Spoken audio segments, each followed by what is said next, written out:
Muy buenas tardes a todos y muy bienvenidos a este nuevo seminario del Centro Latinoamericano de Políticas Económicas y Sociales CLAPES UC, titulado Financiamiento Político y los Recursos Ciudadanos. Queremos saludar especialmente a las autoridades presentes, al diputado Pepe Out, al diputado Ernesto Silva, a las autoridades de esta universidad presentes y al director de CLAPES UC, Felipe Larraín.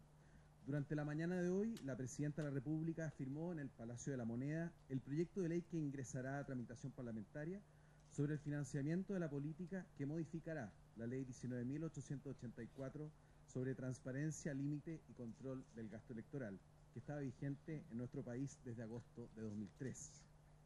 En esta oportunidad contaremos con dos paneles de expositores. En el primero lo integrarán dos diputados de la República en ejercicio, y el segundo lo conformarán tres académicos y especialistas en temas de financiamiento de la política.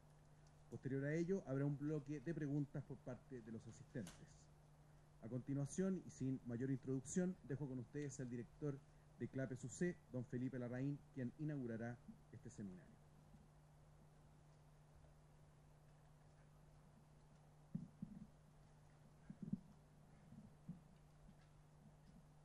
Muy buenas tardes.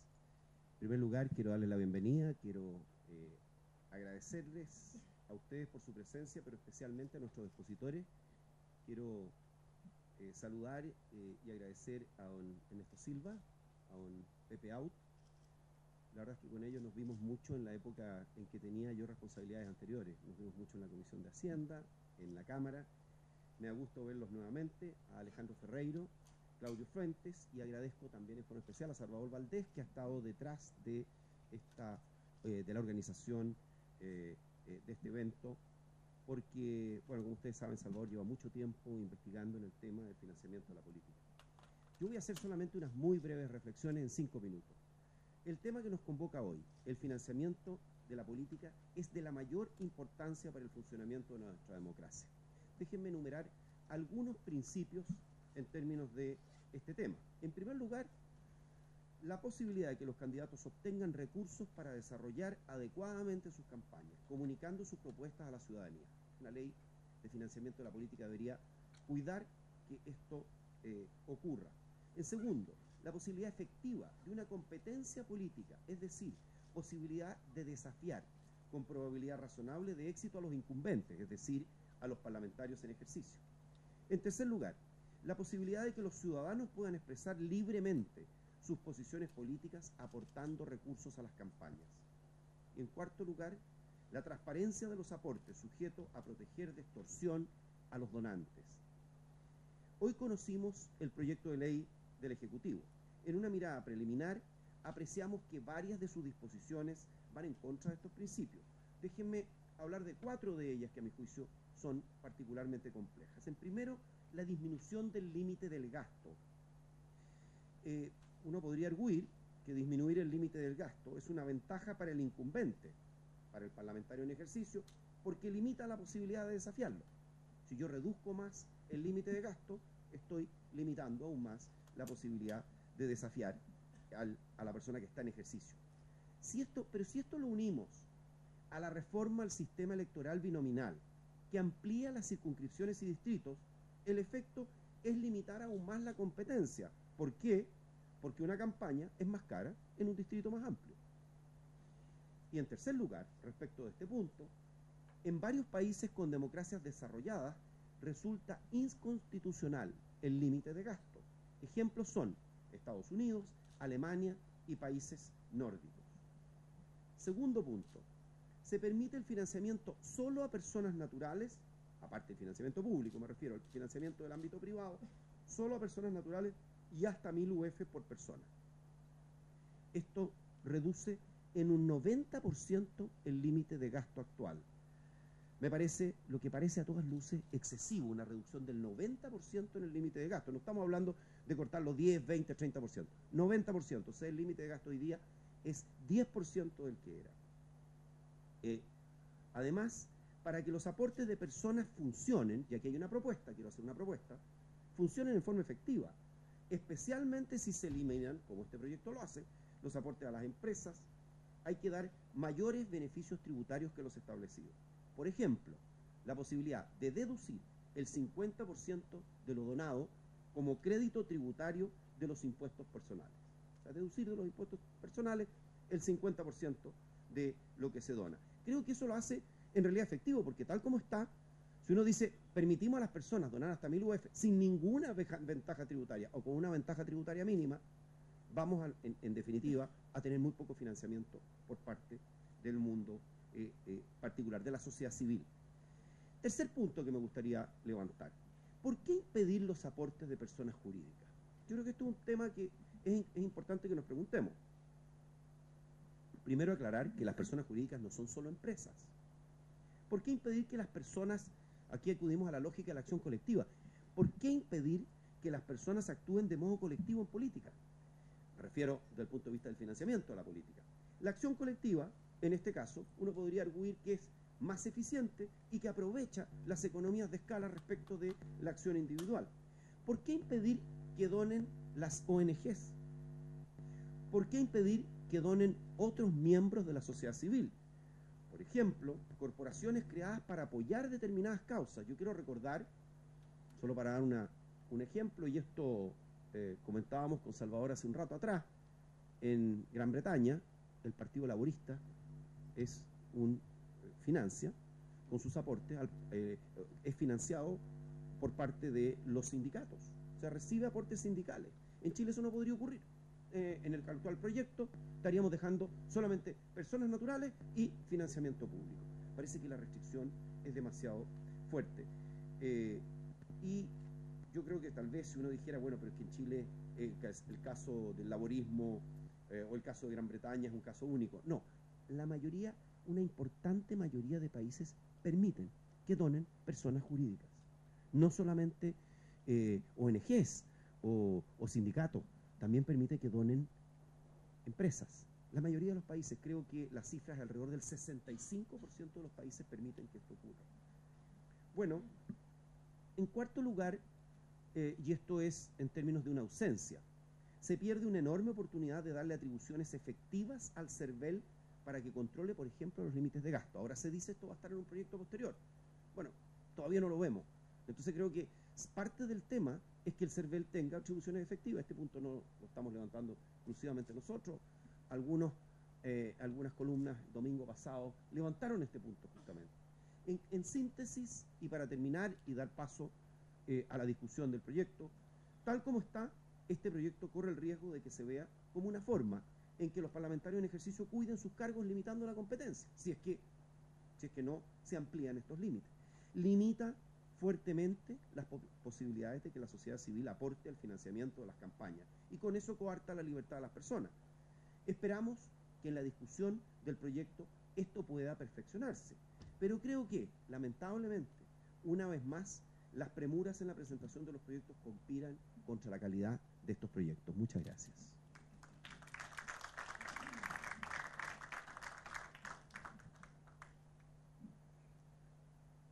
Muy bien, a continuación entonces presentamos el primer panel de este seminario, el cual estará conformado por los diputados Pepe Out y Ernesto Silva, quienes nos expondrán sus respectivas visiones sobre financiamiento político y electoral.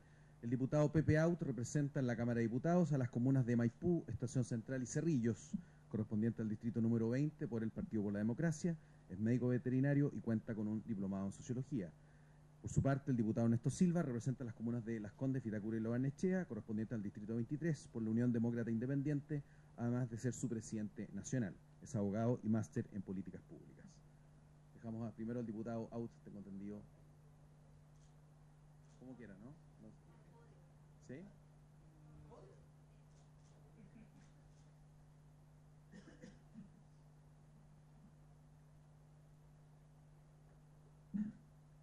Bueno, gracias por invitarme. Yo quiero primero aclarar que la prensa y todo el mundo dice estamos discutiendo esto porque estalló un escándalo que hace a la relación de la política y el dinero. Yo quiero decir que nada más lejos que eso. De hecho, en la reforma electoral, Claudio Fuentes puede dar fe, se le puso como condición al gobierno para continuar con su trámite que enviara antes de que terminara el año una reforma integral a la ley de control de gasto y también a la ley de partidos políticos, porque entendemos que aquí hay que regular la relación entre el dinero y la política en general, no solo entre el dinero y las campañas, sino también entre el dinero y la actividad política durante todo el año. Yo creo que lo primero que nosotros tenemos que definir es cuál es el objetivo que buscamos, qué es lo que se quiere conseguir, para ver qué instrumentos son los más adecuados. ¿Cuál es el ideal de relación dinero-política y de preponderancia de qué temas en las campañas a la hora en que los candidatos salen a buscar la adhesión popular? Y lo primero, bastante obvio, me imagino que todos coincidiremos en que lo que buscamos en primerísimo lugar es reducir al mínimo la influencia del dinero en la decisión de las personas. Eso tiene, si ese es el objetivo, eso tiene un correlato naturalmente en cuáles son las actividades que vamos a promover y cuáles son las actividades que vamos a impedir, regular o coartar. Es decir, imagino yo que lo que todos buscamos es que las campañas electorales sean cada vez más información y voto sobre ideas e identidades y trayectorias y cada vez menos voto sobre sonrisas, rostros y campañas de marketing. Yo me voy a hacer cargo de varios de los comentarios que hizo mi amigo el ex ministro Larraín y presidente, entiendo, ¿sí? Director ejecutivo de CLAPES, porque van al meollo del asunto. El primero, si asumimos que lo que queremos es reducir la influencia del dinero en la política, es obvio que la orientación no debe ser a aumentar el límite de gasto, sino más bien a reducirlo. Y la verdad es que el proyecto del gobierno es extremadamente tímido en eso. ¿Y por qué es tímido? Porque lo que hace simplemente es reponer en la práctica los límites de gasto desde que existían antes de la transformación del sistema electoral chileno, donde pasamos de un sistema de inscripción voluntario a un sistema de inscripción automática. ¿Y por qué razón? Porque los límites, lo sabe muy bien el profesor Godoy, están calculados por elector. Y los electores eran 8 millones y fracción y pasaron a ser inmediatamente 13 millones y fracción. Y por lo tanto el límite se expandió de una elección a otra en un 60% de crecimiento. Luego, si agregamos a ese factor que la reforma electoral trae territorios electorales más amplios, donde se eligen más escaños, y los límites están planteados en términos de personas, no de partidos, entonces lo que estaríamos haciendo si no tocáramos los límites actuales sería multiplicar por varias veces el límite que cada partido tiene respecto de su elenco de candidatos. Porque no hay ninguna razón para que en distritos más grandes que eligen el mismo o mayor número de diputados se gaste más que en los distritos binominales sumados que conforman el territorio de origen. Me explico. Se fusionan, aquí estábamos hablando recién con el ex diputado del distrito 10 de Quillota, que se fusiona con el distrito 11 Los Andes San Felipe y con el distrito 12 Quilpué, Villa Alemana, Olmué y demás. Había un candidato rehén en la elección pasada en el distrito 10, otro candidato rehén en el distrito 11 y otro candidato rehén en el distrito 12. Entre paréntesis, ninguno salió, porque los tres distritos perdieron por muy poca diferencia, en algunos por pocas diferencias, en otros por más, con su compañero de lista de la UDI, y la alianza eligió uno y la nueva mayoría eligió el otro. Si uno suma las platas que invirtieron esos tres candidatos, obviamente da una cifra considerable. ¿Qué es lo que va a ocurrir ahora? Va a haber 5 candidatos de Renovación Nacional en ese distrito que elige 8.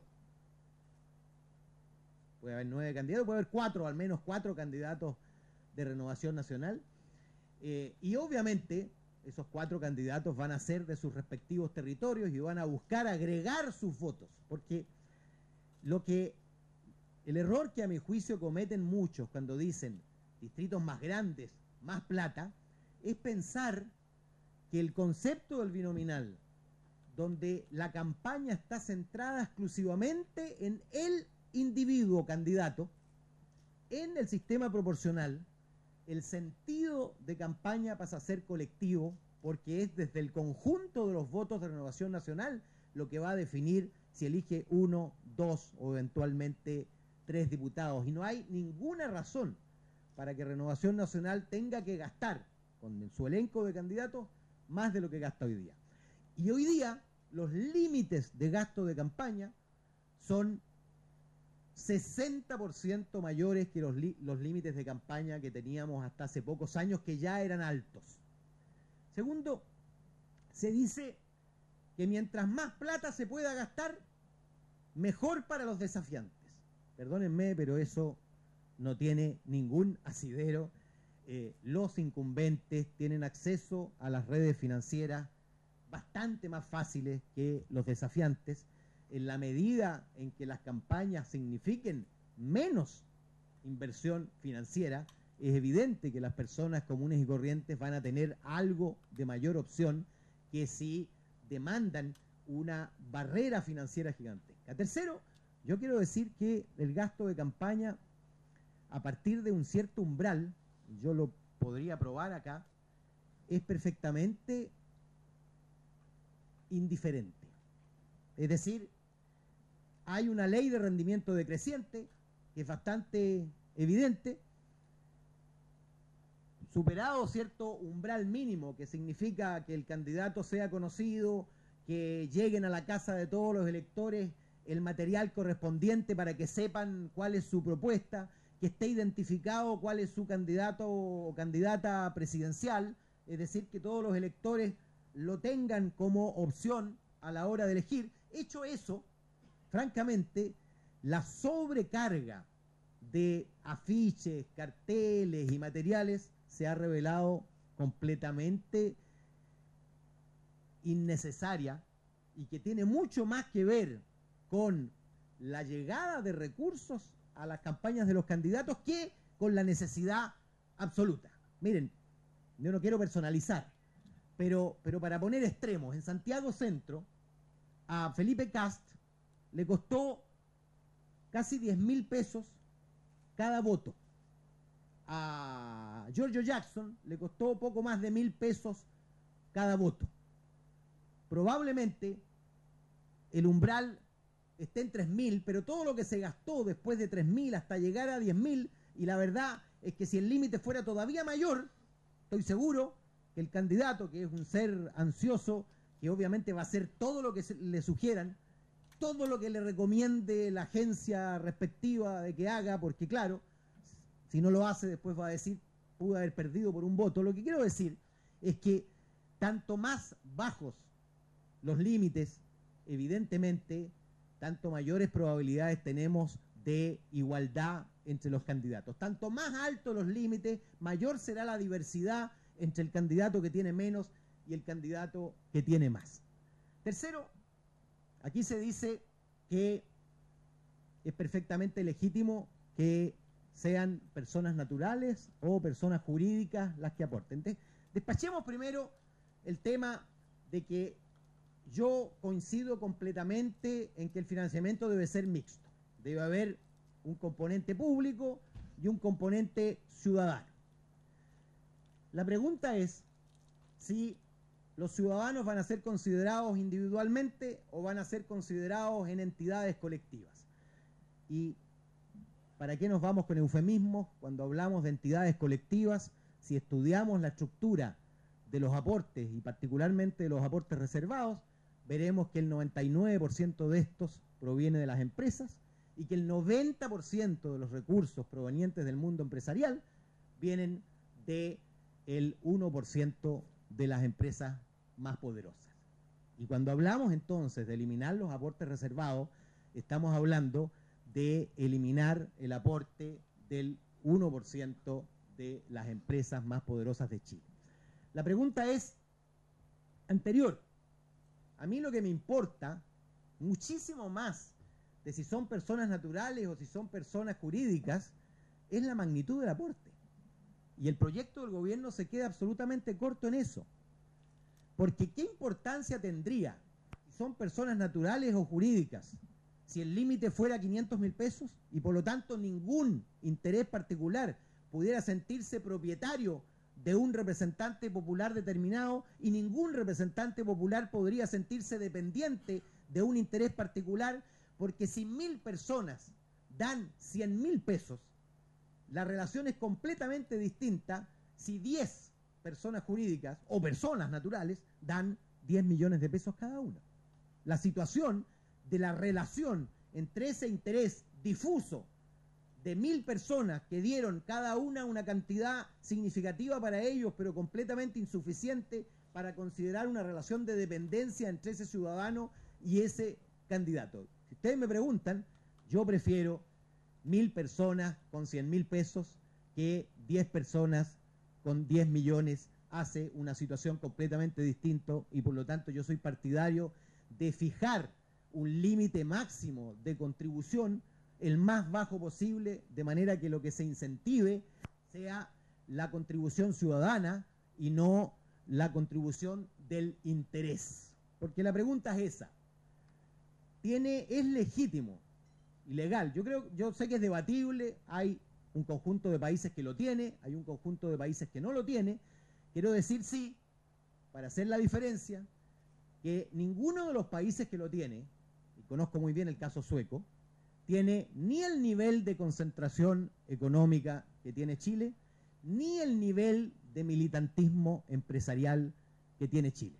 Es decir, la distribución de los recursos es perfectamente aleatoria. Si a mí me dijeran que vamos a conservar el aporte de personas jurídicas, pero esas personas jurídicas van a construir un fondo que va a retribuir a los candidatos según su votación, es decir, según lo que la ciudadanía determine a través del voto, yo, entusiasta, voto a favor de la permanencia del aporte de empresas, porque esas empresas estarán contribuyendo a la democracia, no estarán contribuyendo a que su interés particular sea mejor defendido en el Parlamento, porque si no, se establece una desigualdad ante la ley que es insostenible entre aquel que puede poner recursos bastante grandes, porque yo les quiero decir, hoy día la ley establece que una empresa o una persona puede dar hasta el 10% del límite de gasto.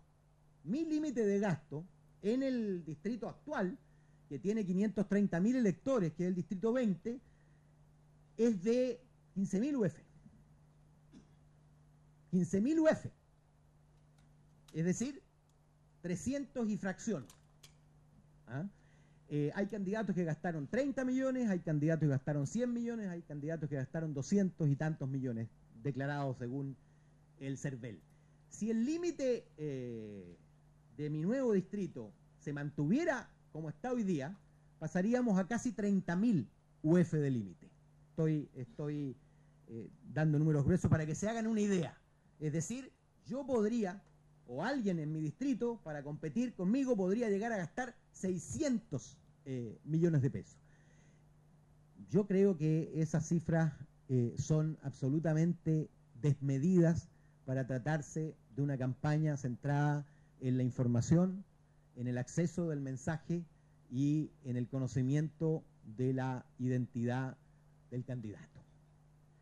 Quinto, yo creo que una cosa es el financiamiento de las campañas, y aquí está el debate que no lo planteó Felipe respecto de si es conocido o no es conocido el aporte.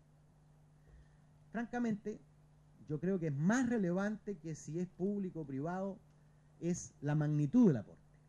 Porque, vuelvo con el ejemplo, si uno fijara un límite de 20 UF, por ejemplo, yo soy partidario de mantener el derecho ciudadano a decidir el ciudadano que da 10 o 15 o hasta 20 UF, si quiere o no que su nombre sea publicado en una lista de colaboradores de Pepe Auto, o de la UDI, o de que no sé qué partido, o de la candidatura de la B, alcalde de Providencia. Y yo soy partidario de reservar el derecho a no declarar eso. Pero si los aportes son mayores de 20 UF y son del tamaño que son, o ahora como plantea el proyecto de hasta 1000 UF, francamente soy partidario de que pueda el ciudadano tener la directa afiliación entre aquel que dio 1000 UF y aquel que recibió 1000 UF. Francamente creo, además, porque soy práctico, que ese sistema va a ser perfectamente inútil, porque ningún candidato va a querer que aparezca su listado de intereses publicado antes de la elección, como correspondería, ¿no es cierto?, si el sistema es así, y por lo tanto yo por lo menos voy a proponer rebajar considerablemente el límite del aporte para que sean más ciudadanos y menos intereses, incluso si fueran personas jurídicas, aunque yo tengo la siguiente prevención respecto de las personas jurídicas. Una ONG se organiza para determinada función, una empresa se organiza para otra determinada función, una fundación se organiza para cumplir determinado objetivo. Ninguno de ellos es un objetivo declaradamente político. Si ese directorio, como ocurre hoy día, el directorio de una empresa que hace caso omiso de las opiniones de los accionistas minoritarios y toma la decisión de apoyar al PPD, voy a decir, en su reunión de directorio. Por supuesto, tomando una decisión, reemplazando a cada uno de los individuos en esa decisión, y por lo tanto yo digo, mira, que mejor tomen esa decisión cada uno de los individuos, porque apoyar a alguien con recursos es una manera de votar. Yo hice una campaña en mi primera elección en Maipú, escribí una carta y se la envié a 400 personas diciéndole no quiero depender de nadie. Y pedía aportes, en esa época hasta 250.000 pesos, y recibí un 30% de mi financiamiento total por ese concepto. Y yo creo que si no existiera el aporte que existe hoy día de las empresas, los ciudadanos podrían sentirse motivados a contribuir si además tuvieran un incentivo tributario, que entre paréntesis la paradoja es que el incentivo tributario lo tienen las empresas que descuestan de gasto y no lo tienen los profesionales y las personas naturales. Yo creo que ahí hay que avanzar. Espero que el proyecto traiga beneficios tributarios para aquellas personas que den. Incluso soy partidario de algo que propuso creo que el CEP, que es a la alemana, es decir, de que el Estado agregue cuando alguien paga una cuota en su partido o hace un aporte a una campaña determinada. Y ahí me meto en el segundo tema, que es el de la política y los partidos, porque francamente no se sostiene que haya respaldo público a las campañas y que los partidos funcionen como una especie de menesteroso o de caja negra. Las dos alternativas están disponibles, y se puedan escudar en su falta de recursos para cumplir los mínimos preceptos de sus estatutos, que son del funcionamiento democrático, de la ejecución de los compromisos estatutarios que se señalan, el trabajo programático, la capacitación de sus militantes, etcétera. Yo soy partidario, entiendo que el proyecto lo trae así, de un financiamiento basal mínimo para los partidos nacionales y un financiamiento adicional según la votación que obtengan, porque es evidente que los partidos más grandes tienen desafíos más grandes y deben tener posibilidades más grandes. Lo importante es que sea el ciudadano, a través de su voto, el que determine la orientación. Porque miren, si ustedes ponen, yo podría hacerlo, está ahí en mi computador, pero no quiero latearlo, si ustedes ponen uno al lado del otro, el cuadro de retribución pública, ustedes van a ver un determinado listado, que es bastante objetivo porque es por cada voto, tanto 0,03 UF por cada voto.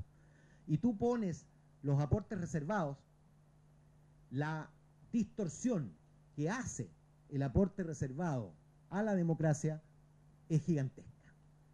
Porque la jerarquización, es decir, lo que le ponen a determinados candidatos por cada voto obtenido, llega a una diferencia de hasta 10 veces.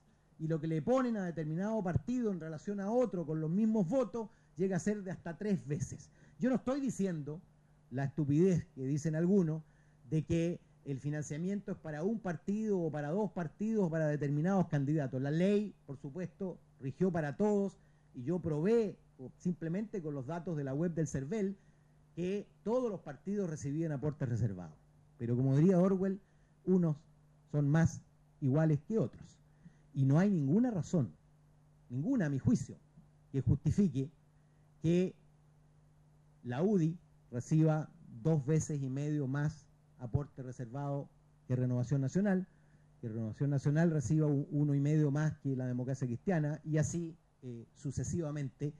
Yo pienso que o bien deberían ser los ciudadanos movilizados, y ahí va a tender a ser, por supuesto, bastante más parejo y equitativo, porque la pregunta que hay que responderse es si nos parece razonable que el acceso a los recursos sea equitativo o nos parece razonable mantener una ley que permita que determinados candidatos o determinadas orientaciones políticas, independientemente del nivel de respaldo popular que tengan, pueden o tienen derecho a tener 2 o 3 o 4 veces más recursos que otros.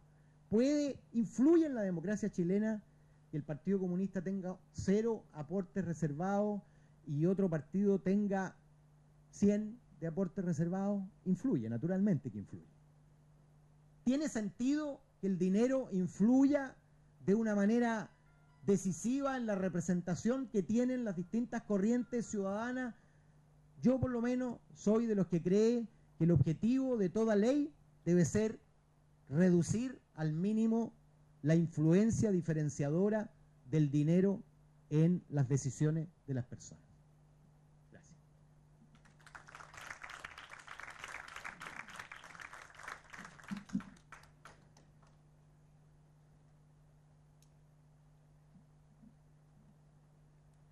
Bueno, muchas gracias por la invitación a intercambiar puntos de vista sobre el tema del financiamiento de la actividad política.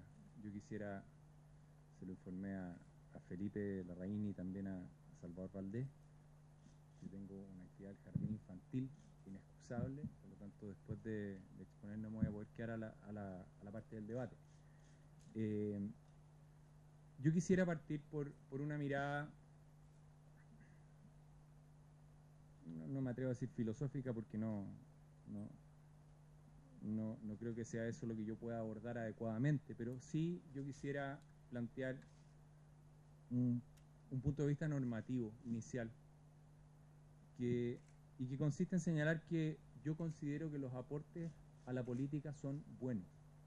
Los aportes que hagan las personas naturalmente, los aportes que hagan las personas organizadamente, asociadamente, son buenos. Y considero que hay que estimularlo, fomentarlo y establecer condiciones adecuadas para que eso se pueda desarrollar. No soy partidario de considerar que los aportes hechos por cierto tipo de personas o cierto tipo de organizaciones puedan ser negativos. Eso quisiera plantearlo como un punto de partida porque a mi juicio la discusión pública sobre estos temas ha estado fuertemente marcada por un supuesto crítico del efecto negativo que se produciría en las decisiones de votación o las decisiones de acción política por parte de los candidatos de la influencia de los recursos que se asignan. Sobre eso, y yo me imagino que los profesores van a poder entrar en una parte con más fundamento de lo que yo voy a plantear, pero se ha planteado que hay que cuidar el efecto del vínculo del dinero en la política.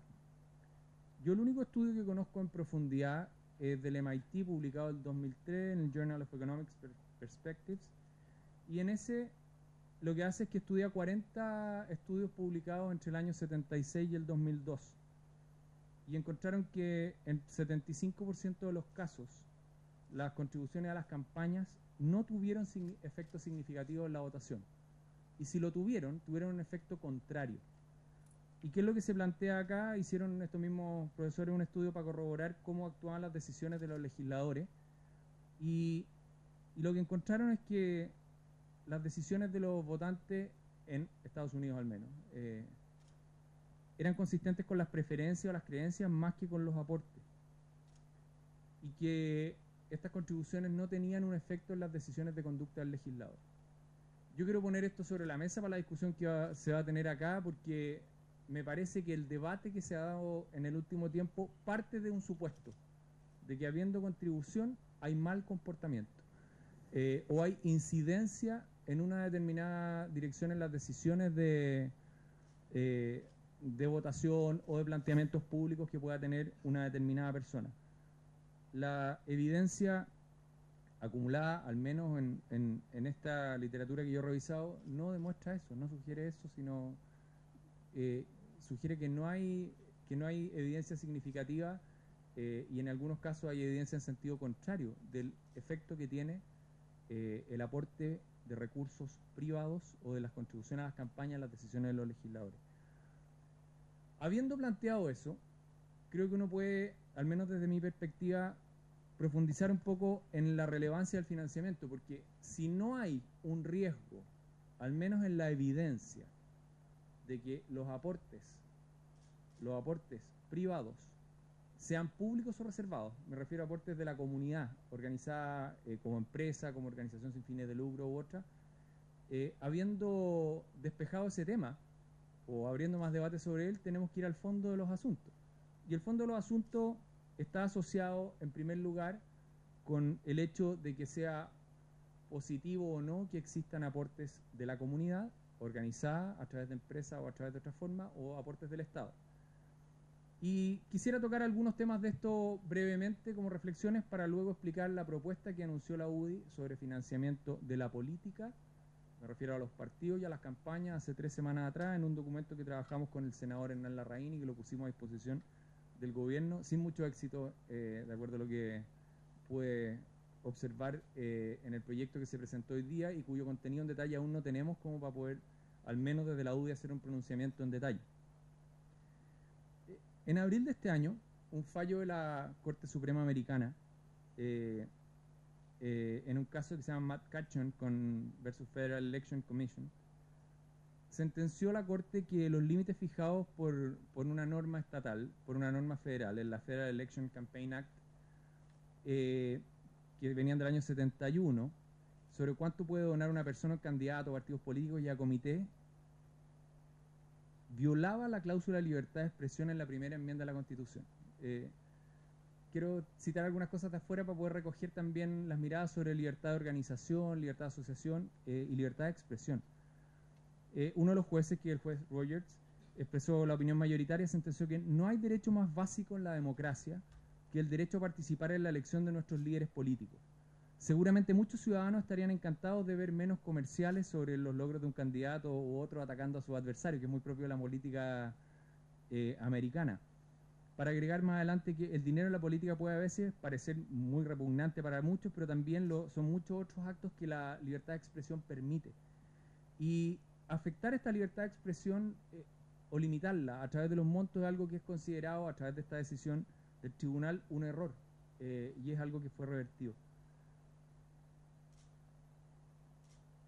Cuando lo que viene es una limitación de la libertad de asociación y de expresión por la vía de establecer límite a los aportes, sin que haya un fundamento basado en evidencia de que esa vinculación produce efectos negativos en las decisiones de los jugadores que están siendo afectados, yo creo que hay que ser cuidadoso con los prejuicios al momento de tomar decisiones de política pública.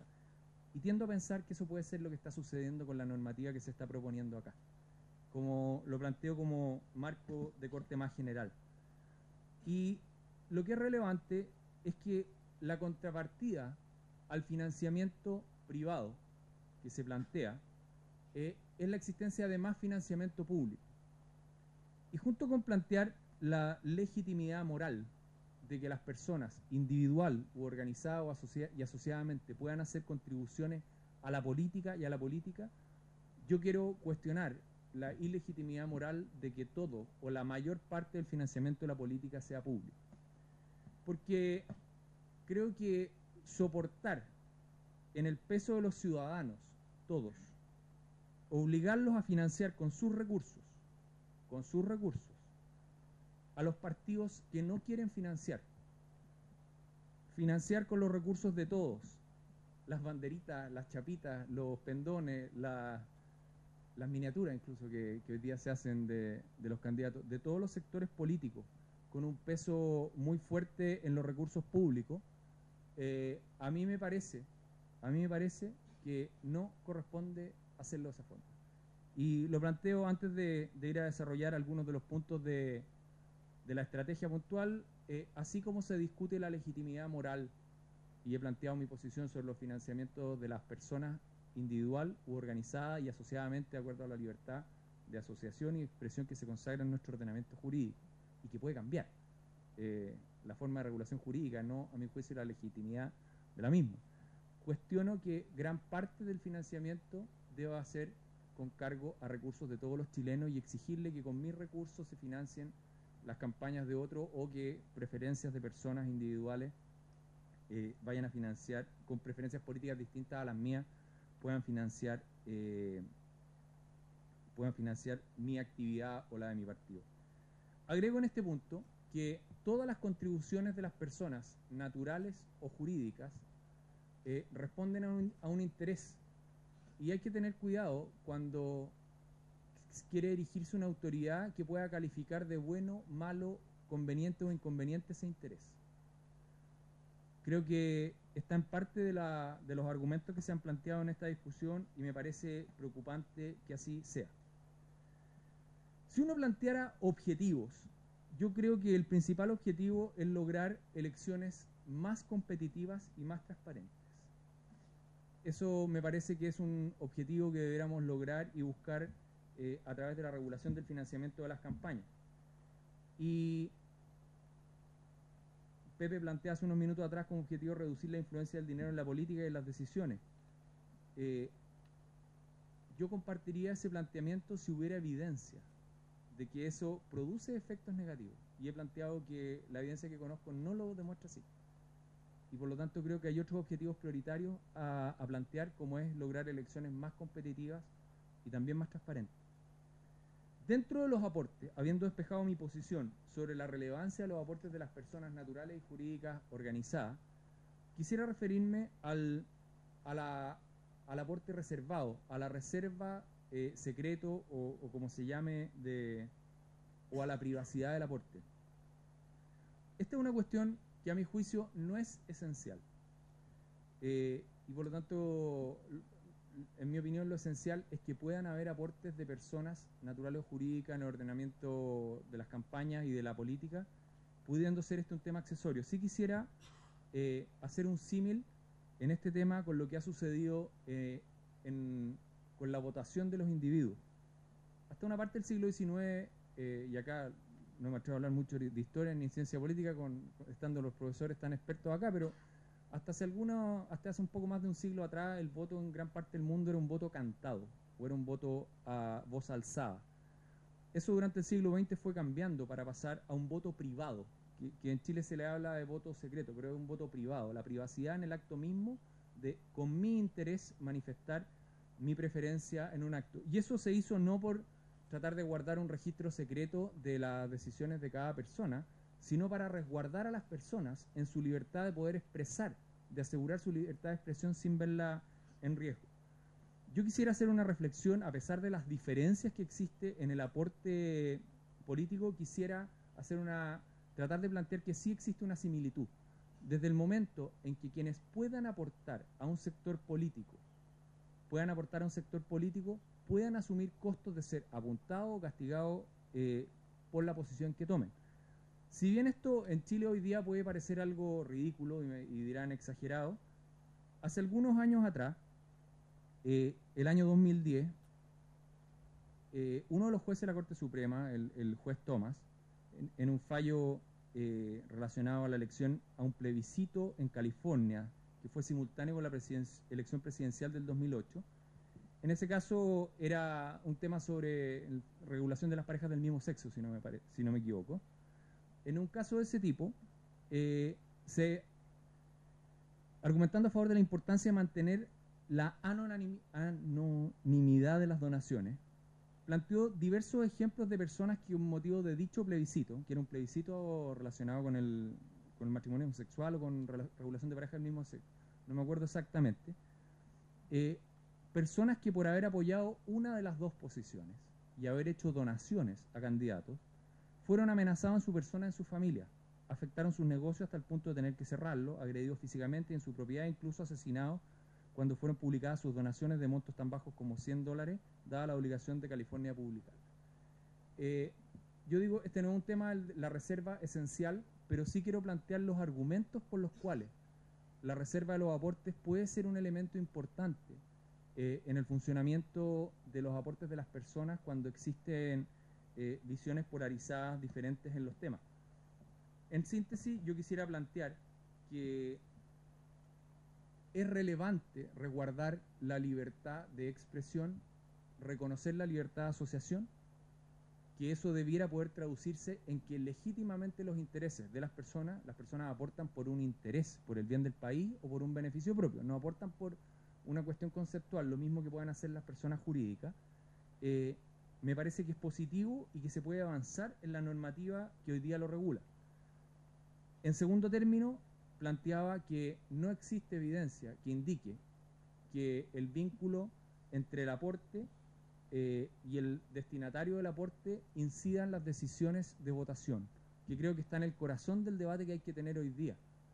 Y si hay evidencia distinta, creo que tenemos que discutirla. Yo he traído la que conozco, y no sé si Salvador va a presentar algo más en eso, pero el Journal of Economic Perspective del año 2003, donde esto se ha planteado con una serie de 40 y tantos estudios.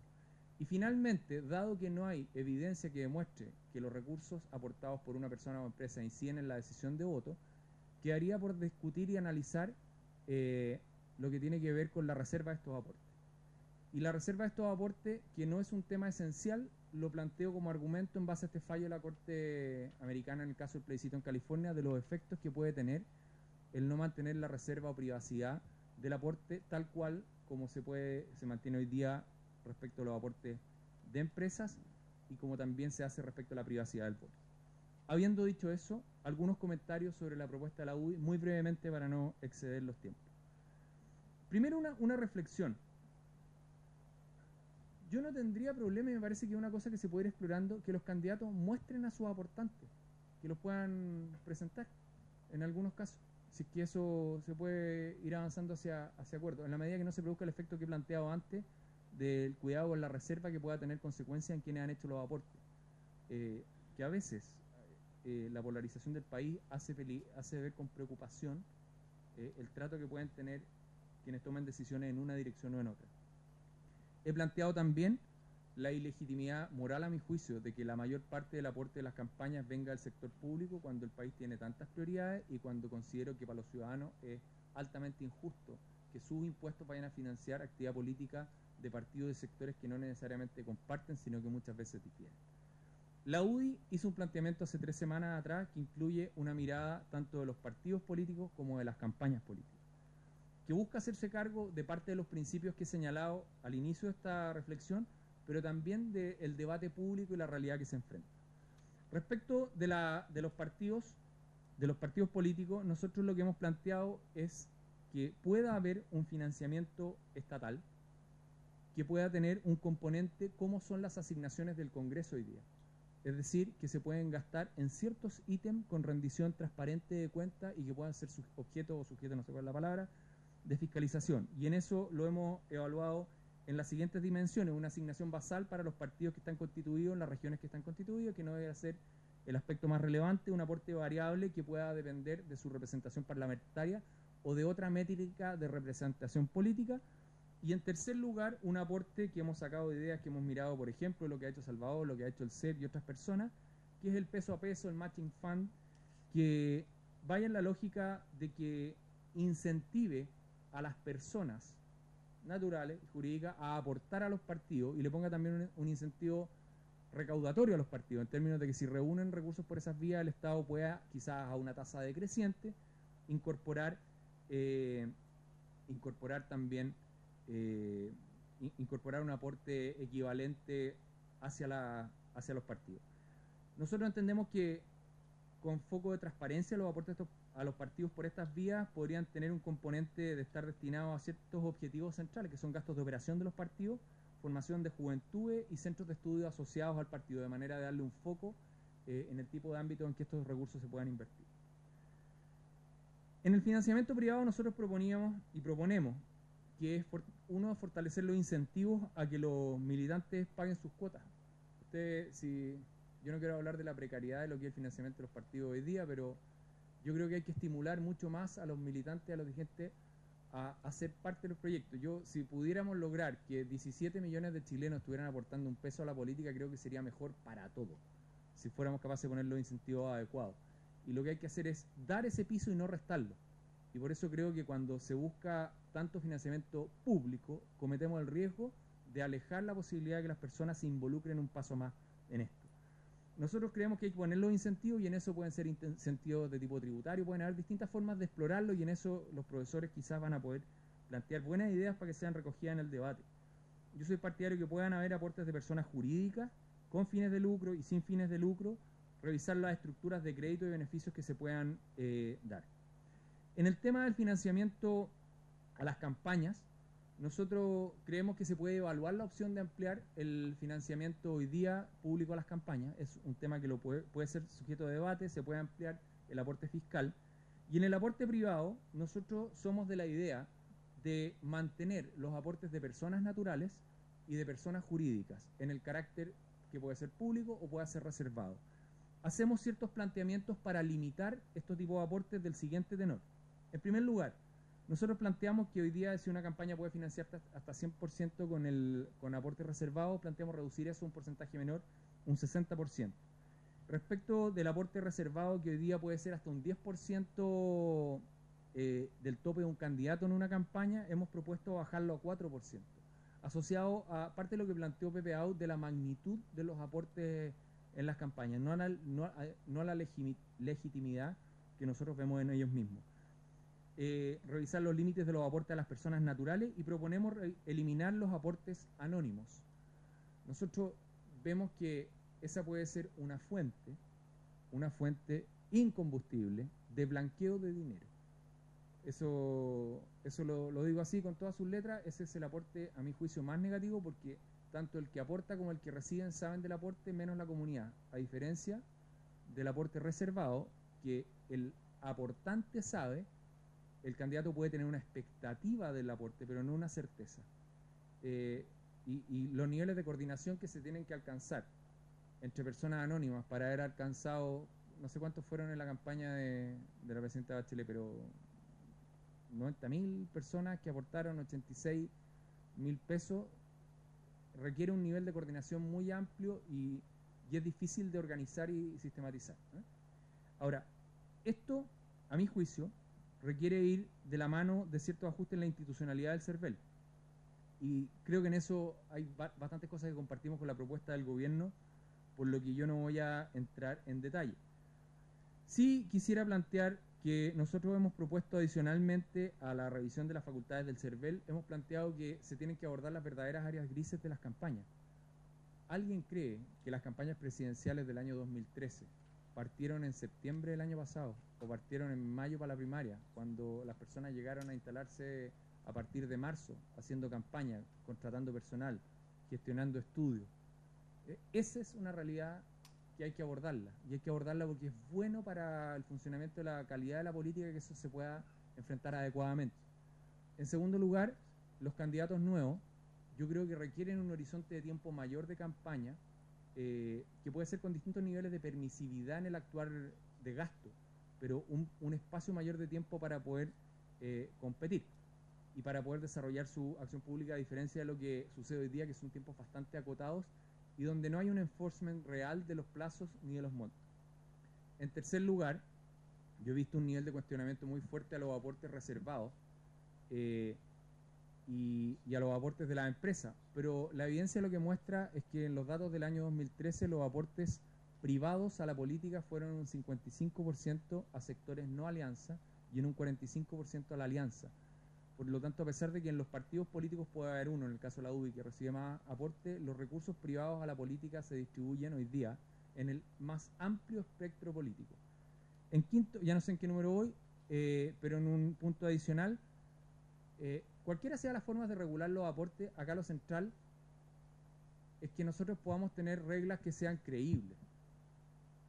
Y yo en eso no quiero referirme a ninguna campaña en particular, pero no calzan las declaraciones de montos de gasto con lo que uno ve en la calle.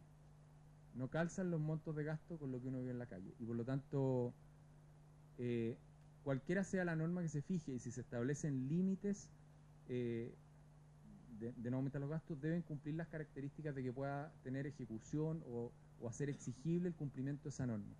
De lo contrario, lo que tenemos es un sistema que hace normas declarativas que no tienen capacidad de ser aplicadas y creo que eso termina siendo un sistema peor. Yo termino por plantear que espero que este debate, que me parece muy positivo que CLAP y UC hoy día convoque a discutir sobre esto, creo que hay que profundizarlo mucho más. El que haya un proyecto de ley ayuda a abrir esa discusión.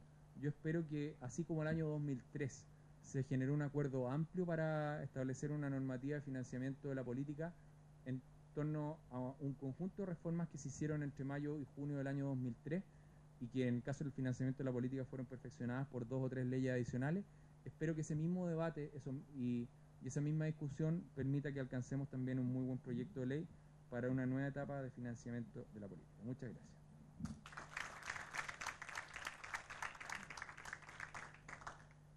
Bueno, muchas gracias a los diputados Ernesto Silva y Pepe Out. Recordarles que luego del segundo panel tendremos un espacio de preguntas. A continuación, entonces, presentamos el segundo panel de este seminario, titulado Subsidios con recursos públicos y libertad de expresión, política en campañas electorales. Participan en este panel los señores Alejandro Ferreiro, miembro de Espacio Público, exministro de Estado y profesor de la Universidad Adolfo Ibáñez, don Claudio Fuentes, director del Departamento de Ciencias Políticas de la Universidad Diego Portales, y don Salvador Valdés, profesor titular de la Facultad de Ciencias Económicas y Administrativas de esta Casa de Estudios e investigador de CLAPES UC.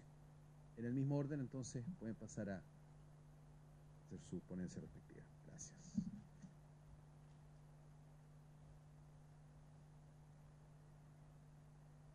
Muy bien, muchas gracias por la invitación. Más que dos paneles, me parece que estamos en el mismo panel, una continuidad bien clara en las temáticas a abordar. Yo quisiera partir explicitando y sincerando lo que me parece a mí son los objetivos centrales del financiamiento político. Después uno puede analizar la pertinencia, suficiencia, proporcionalidad de las políticas y de los medios en función de los objetivos. Pero es importante subrayar los objetivos y ver si estamos de acuerdo en ellos. Lo primero es que en el financiamiento de campañas, al menos, lo que uno busca es recursos suficientes para una difusión adecuada de las propuestas programáticas, para una competencia democrática. La campaña es un bien público, es necesaria para la correcta elección y hay que financiarla. Deseablemente en la difusión programática y de ideas y no en la sobrecarga de estrategias de marketing que hoy día más bien tienden a apagar el debate de ideas y a impedir que éste se manifieste. Porque entre otras cosas, cuando uno ve los carteles de los candidatos, cuesta encontrar la militancia política.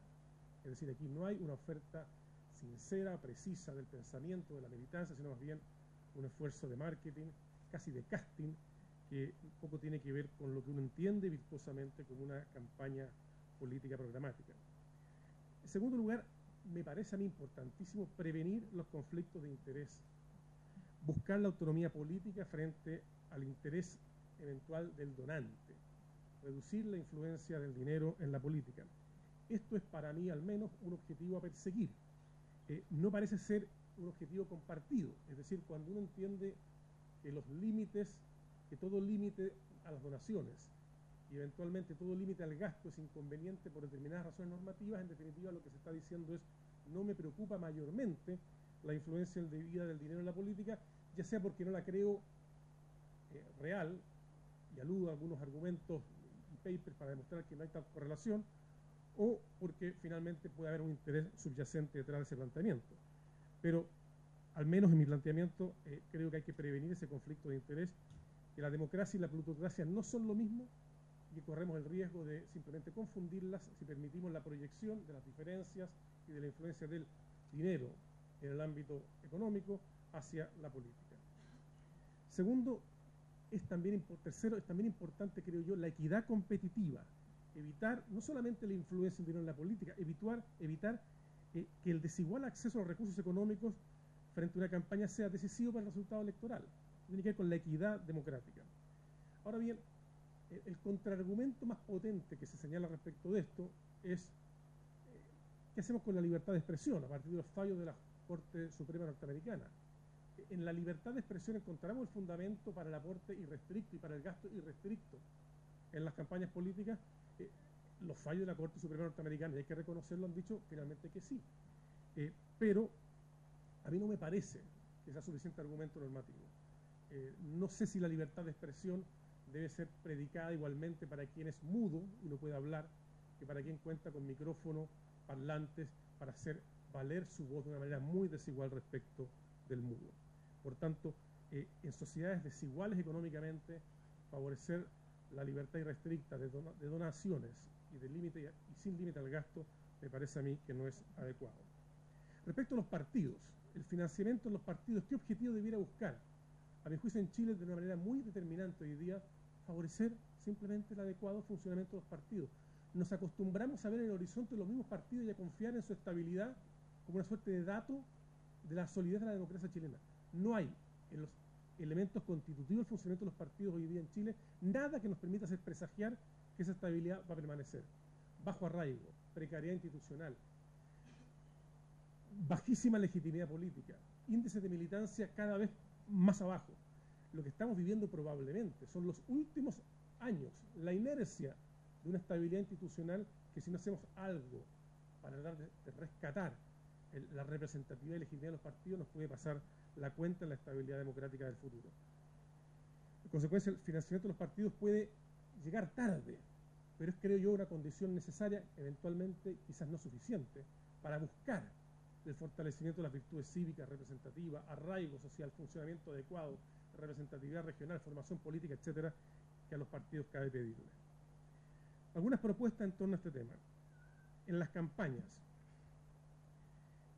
yo creo que la búsqueda de la equidad competitiva y la prevención de los conflictos de intereses tiende a favorecer dos tipos de instrumentos: la preferencia por el financiamiento público y la justificación de un límite al gasto acotado y suficientemente fiscalizado, monitoreado y controlado de modo que sea creíble. Digo esto último porque hoy día lo que tenemos son límites al gasto que no son creíbles, no constituyen una restricción vinculante para nadie que planifique hoy día una campaña. No hay nadie que se siente a planificar la campaña y piense ¿cómo evito pasarme del límite al gasto? Porque nadie percibe que ese límite está ahí para ser cumplido y para ser aplicado y para ser sancionado en caso de infracción. Por tanto, no me parece que haya que favorecer las donaciones de personas jurídicas, y esto es parte de lo que hemos discutido en espacio público, donde tenemos una propuesta en esta materia. Uno puede discutir personas jurídicas con montos bajos, porque en verdad allí, aun cuando siempre hay un interés de parte de la persona jurídica que dona, la poca relevancia cuantitativa de ese interés o su fragmentación dentro de un universo mucho mayor de donaciones reduce el verdadero riesgo que hay detrás, que es la influencia indebida de ese interés sobre la decisión de los agentes públicos. Por tanto, uno podría eventualmente disminuir la precaución o la negatividad frente a la donación de las personas jurídicas si se redujera significativamente el monto de ese aporte a un umbral que no resulte compromitente, que no resulte generador del riesgo de gratitud de parte del receptor, porque ahí está el problema. Cuando el receptor se siente forzado a portarse bien, de alguna manera, con el donante. Uno forzado, al menos, presta un cierto interés a portarse bien para tener la expectativa de que en la próxima campaña la misma donación, o mejor aún, más donación se repita. De las donaciones reservadas o anónimas, yo entiendo el fundamento que había detrás. Esto lo hemos discutido varias veces con muchos de los que están aquí presentes. Lo que tenemos cierto en la donación reservada es que el público no la conoce. Donde hay una expectativa e incertidumbre respecto de si existe un conocimiento entre el donante y el donatario. Probablemente el donatario no tiene certeza de la identidad del donante, pero tiene una expectativa altísima. Ha habido conversaciones previas, probablemente. No puede verificarlo, pero en la configuración de la expectativa, a mi juicio, también se configura ese conflicto de interés, ese riesgo de influencia indebida, y por tanto, esto es algo que deberíamos, creo yo, despejar. ¿Puede haber donaciones reservadas o anónimas? Probablemente, bajo conocimiento del CERVEL, siempre, eventualmente por montos muy bajos, montos bajo el umbral del compromiso o de la gratitud. Sin embargo, tienen razón quienes han dicho, mire, si usted elimina los aportes reservados, que al menos tienen una cierta formalidad, usted puede pavimentar el camino al aporte opaco, al aporte ilegal, al aporte eventualmente del financiamiento del lavado de activos. Y esto va a ser así mientras no exista un límite al gasto creíble. Y mientras no exista, y mientras exista, sin embargo, y en paralelo, la percepción de que el dinero importa. Y aquí tiendo a contradecir lo sostenido por el diputado Silva, en el sentido de que no hay correlación entre el gasto y los resultados electorales. A ver, si no fuera porque el dinero importa en los resultados electorales, no estaríamos sentados probablemente discutiendo esto. Entonces, maticemos, eventualmente hay curvas de rendimientos decrecientes, podrá haber excepciones, pero en general el dinero influye, incide, y por eso se busca con la ansiedad con que se busca. En consecuencia, si no hay un límite al gasto, y francamente me importa casi más que el nivel del límite, la capacidad de hacerlo cumplir, la verdad es que va a ser siempre preferible para el donante, para el candidato, hacerse de dineros de cualquier manera para intentar prevalecer en una competencia donde el dinero importa y su gasto excesivo es impune. Eso es lo que hay que corregir. La percepción prevalente hoy día de impunidad en el gasto que supera el límite definido por la ley. Y eso es probablemente la parte pendiente del proyecto de ley que aparentemente, la parte aparentemente pendiente del proyecto de ley que hoy día estaría siendo enviado al Parlamento. Y lo digo porque no observo ni un desarrollo orgánico de las nuevas competencias del CERVEL, ni el tipo de sanciones efectivamente disuasivas como para que el límite del gasto esté ahí para ser cumplido y no simplemente como un dato que las personas sobrepasan con cierta impunidad. Por eso me parece que debiera destinar unos poquitos minutos a discutir algunos de los elementos que favorezcan la fiscalización y el control efectivo del límite al gasto como sea que éste se establezca. Fiscalización en terreno, no puede ser una mera conciliación contable, lo que hace el CERVEL, verificar que hay ciertas boletas por la suma de los montos que se declaran haber gastado. Fiscalización en terreno y exigencias de demostración de cuál es el origen del gasto que en el terreno se manifiesta. Tarifado previo de principales proveedores de servicios relevantes para las campañas, medios de comunicación, por ejemplo. Algo de esto parece que está en el proyecto de ley. De modo que se sepa cuánto vale el minuto de radio, cuánto vale el centímetro de prensa. Y además se favorezca la no discriminación de precio por parte de los medios de comunicación. En general los precios no son discriminatorios. En el derecho económico, en la ley, está prohibida la discriminación de precios, salvo por descuento por volumen. Y algunas otras excepciones muy excepcionales, muy particulares. No parece razonable que un medio de un cierto tendencia o color ofrezca centímetros a precio distinto a las otras partes. Y aunque así ocurra, para efecto de la imputación del gasto, se debe aplicar la tarifa. Si me hicieron el descuento, no importa. Eso son cuestiones privadas muy difíciles de fiscalizar, pero al menos en la imputación del gasto, la tarifa de pizarra, por así decirlo. Tercero, cuenta única de campaña, para centralizar allí todos los ingresos y todos los gastos. Más importante que proveedores o registro de proveedores, lo importante es que en una campaña todos los ingresos monetarios se canalicen a través de una cuenta corriente y todos los egresos salgan de esa cuenta corriente. Y así las sanciones por gasto ilegal, por ejemplo en el caso francés, que significaron pérdida de escaños, tuvieron su origen precisamente en gastos que no fueron sufragados con cargo a la cuenta electoral establecida. Los plazos de campaña, por Dios, no podemos seguir engañándonos con que las campañas duran el tiempo que desde la inscripción en adelante, en circunstancias que mucho del gasto relevante ocurre antes. Retiro de propaganda ilegal. De hecho, casi toda la propaganda hoy día, si uno compara la ley con la práctica, es bastante ilegal. Pero no le podemos pedir a la municipalidad, cuyo alcalde casi siempre está muy comprometido, al menos su corazoncito con el resultado de la campaña, tenga que encargarse del retiro de la campaña. Por tanto, debiera ser orden del CERVEL, ejecución de carabineros y descuento del gasto directamente del reembolso. Punto. CERVEL. La pregunta de fondo es, si tenemos más competencia y más recursos, ¿qué hacemos con el gobierno corporativo de una entidad conformada por la clase política para que efectivamente aplique sanciones dolorosas a esa misma clase política? Hay aquí una pregunta de fondo que hacer. Es complejo. Hay evidencia de que en general estos organismos de enforcement o de cumplimiento tienden a ser débiles porque los incumbentes, que son los ganadores, no necesariamente tienen interés en poner frente a sí a un juez eventualmente draconiano que puede aplicar sanciones duras. Pero nos tenemos que preguntar cómo conformamos más competencias, más atribuciones, más recursos, pero también un gobierno corporativo que nos dé confianza para evitar que la toma de decisiones de este órgano sea percibido como una suerte de ejercicio abusivo o eventualmente discriminatorio en contra de unos, donde se fue tolerante con otros. Por tanto, ese tema me parece a mí muy importante para hacer creíble la aplicación de sanciones. Si no hay sanciones severas, por tanto, esto da lo mismo. Pero si avanzamos a un límite al gasto efectivo con sanciones correspondientes, el gobierno corporativo, la credibilidad de quien aplique la sanción, eventualmente puede ser el CERVEL quien formule los cargos, una suerte de ministerio público y un juez que sería el TRICEL. Pero eso nos reconduce la pregunta entonces al TRICEL respecto a su capacidad de aplicar sanciones.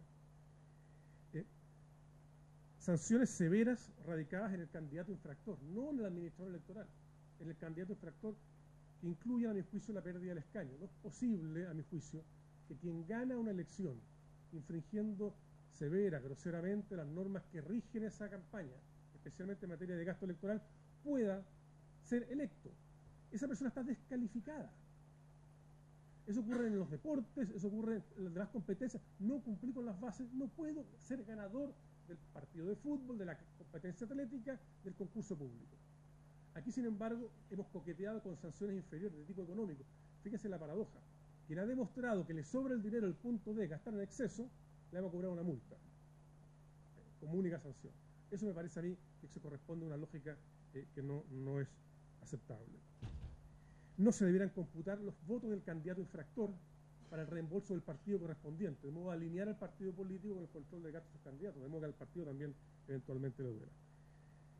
Y termino con lo que a mí me parece más importante finalmente, es hacernos cargo de los partidos políticos en Chile. Los partidos políticos viven una situación de precariedad, estamos encandilados por la pretensión de estabilidad, como si fuera un dato permanente en la democracia chilena. Yo creo que están débiles a la luz de todos los análisis, particularmente los que ha hecho aquí en esta misma casa de estudio Juan Pablo Luna y otros. La debilidad de los partidos políticos en Chile es muy alta. Y el financiamiento no va a resolver todos los problemas, pero se puede usar el financiamiento público para, como hemos dicho en espacio público, comprar virtudes cívicas.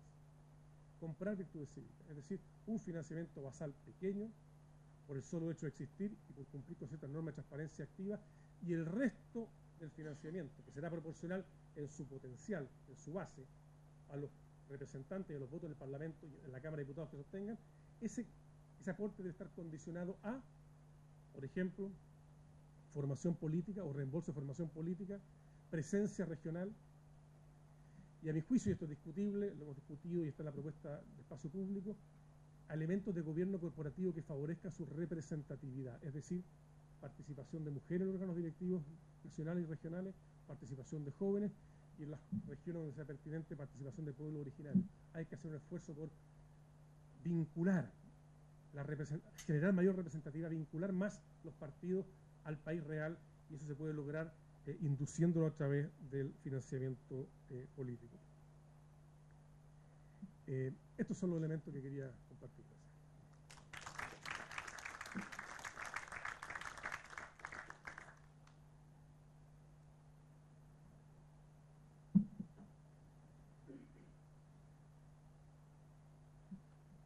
Bien, muchas gracias por la invitación.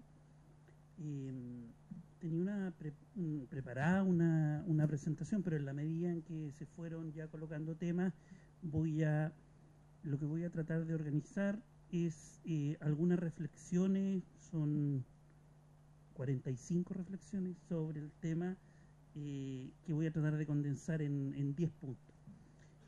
Yo creo que acá lo que tenemos que llegar es a intentar buscar políticas razonables que tengan que ver con el tema del dinero y la política. Y voy a discutir 2 o 3 premisas anteriores a lo que voy a exponer. La primera tiene que ver que claramente el tema del gasto electoral no es solo el problema del dinero y la política, hay muchas más, hay un conjunto de medidas que hay que abordar, desde lobby, conflicto de interés, etcétera, etcétera, etcétera, y que son parte de un conjunto de proyectos, desde que se partió, de hecho, discutiendo la reforma la reforma electoral que se está discutiendo este año. Hemos insistido varios en que hay que darle armonía a un conjunto de normativas, es decir, la norma del CERVEL, la norma del sistema electoral, la norma del financiamiento de la política, la norma de la ley de partidos políticos, etcétera, etcétera. Eso tiene que tener un conjunto armónico de discusiones coherentes, porque si no vamos a generar mucha incoherencia, y de ahí que hemos tratado de insistir en que ojalá se discutan paralelamente y que se busque una armonía dentro de esta iniciativa. Porque de hecho ya con este proyecto que se presentó hoy día, ya la crítica es no se ha fortalecido el CERVEL. Y claro, y la contraargumentación es se está preparando un proyecto de ley que se va a enviar en abril al Congreso. Entonces, claramente entramos en estas tensiones que yo creo que nos van a hacer perder tiempo, pero yo insisto en esta idea de que son un conjunto de normas que afectan una a otra. Por ejemplo, la reforma electoral, al colocar más candidatos, y como el límite es por candidato dentro de las listas, si tú llevas 3 candidatos en una lista, tu límite individual se triplica, es evidente. Y por lo tanto ahí hay que poner atención a qué límites estamos estableciendo. Ese es como un ejemplo pequeño respecto de la coherencia de la norma. Primero entonces hay que discutir en conjunto las normas. Segundo, y me voy a referir solo al tema del gasto electoral. Segundo, asumimos muchas veces que las donaciones son por bondad, son filantropía, y de pronto muchos economistas, etcétera, plantean este supuesto de la bondad, de la generosidad, del altruismo, de la filantropía, que está bien. Ahora, si yo veo la literatura de los economistas, también dicen que hay intereses. Y yo soy partidario de partir de esa premisa, que en la política, así como en muchos sectores de la sociedad, hay intereses. No solo hay gente muy bondadosa, yo soy muy bondadoso, pero también tengo intereses. Yo creo que todos tenemos intereses. Entonces, si partimos de una premisa que en los economistas está bastante consensuada, de que hay intereses, tenemos que controlar esos intereses. Es algo básico. Tercer tema, que yo creo que lo planteó Alejandro Ferreiro. El eje de la discusión del 2003, del proyecto de ley de financiamiento electoral del 2003, fue la libertad de expresión. Fue ese el énfasis que se colocó. Y los que defienden hoy día, o los que están criticando el proyecto que va a enviar el gobierno y que se ha filtrado, etcétera, etcétera, que todos conocemos, o sea, los grandes lineamientos, es precisamente la defensa de la libertad de expresión. Pero en contraste, yo creo que, bueno, la Constitución en su artículo 1 establece el deber del Estado de garantizar la participación en igualdad de oportunidades en la vida nacional.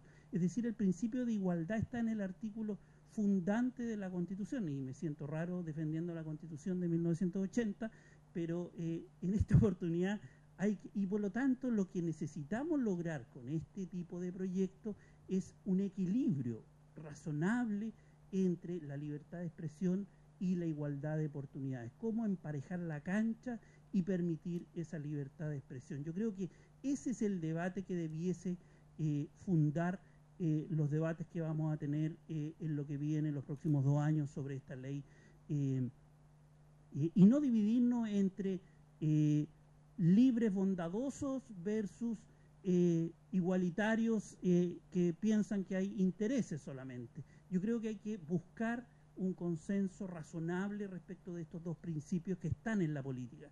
Y en eso yo creo que lo que hay que hacer en los proyectos de ley es equilibrar, es decir, hoy día está puesta la atención mucho más en la libertad de expresión, en garantizar la libertad y de ciertos grupos, como lo voy a señalar un poco más adelante, más que garantizar la igualdad de oportunidades de competencia. Y yo creo que ese va a ser el desafío, cómo equilibramos.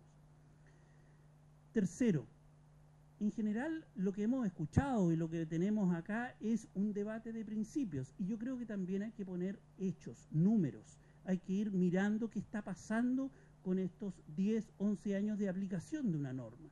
¿Y qué es lo que ha pasado? Que es un modelo principalmente que depende del sector privado, de alto costo de campaña, comparativamente, incluso si tomamos solo los gastos declarados, que es una mentira porque está muchas veces subdeclarado. Incluso si solo tomamos eso como un valor conservador, es alto el costo de las campañas.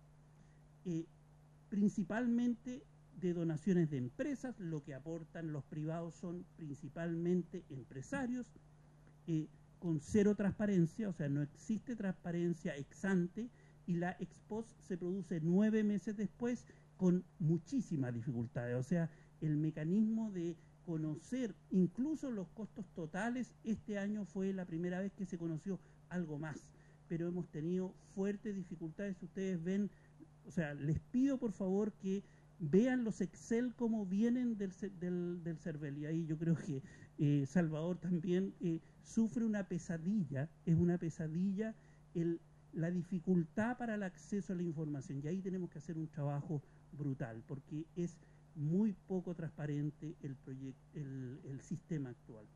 Y cero control, o sea, no existe, hay un control contable, pero no es un control efectivo de fiscalización efectiva, auditoría al sistema que hoy día de gastos. El 60% aproximadamente de las donaciones fue de los privados versus el 40% de aporte estatal. 90% de esos aportes fueron anónimos o privados, y participaron 297 empresas. En promedio, en las últimas 3 campañas, las empresas que han donado son en promedio 250 empresas.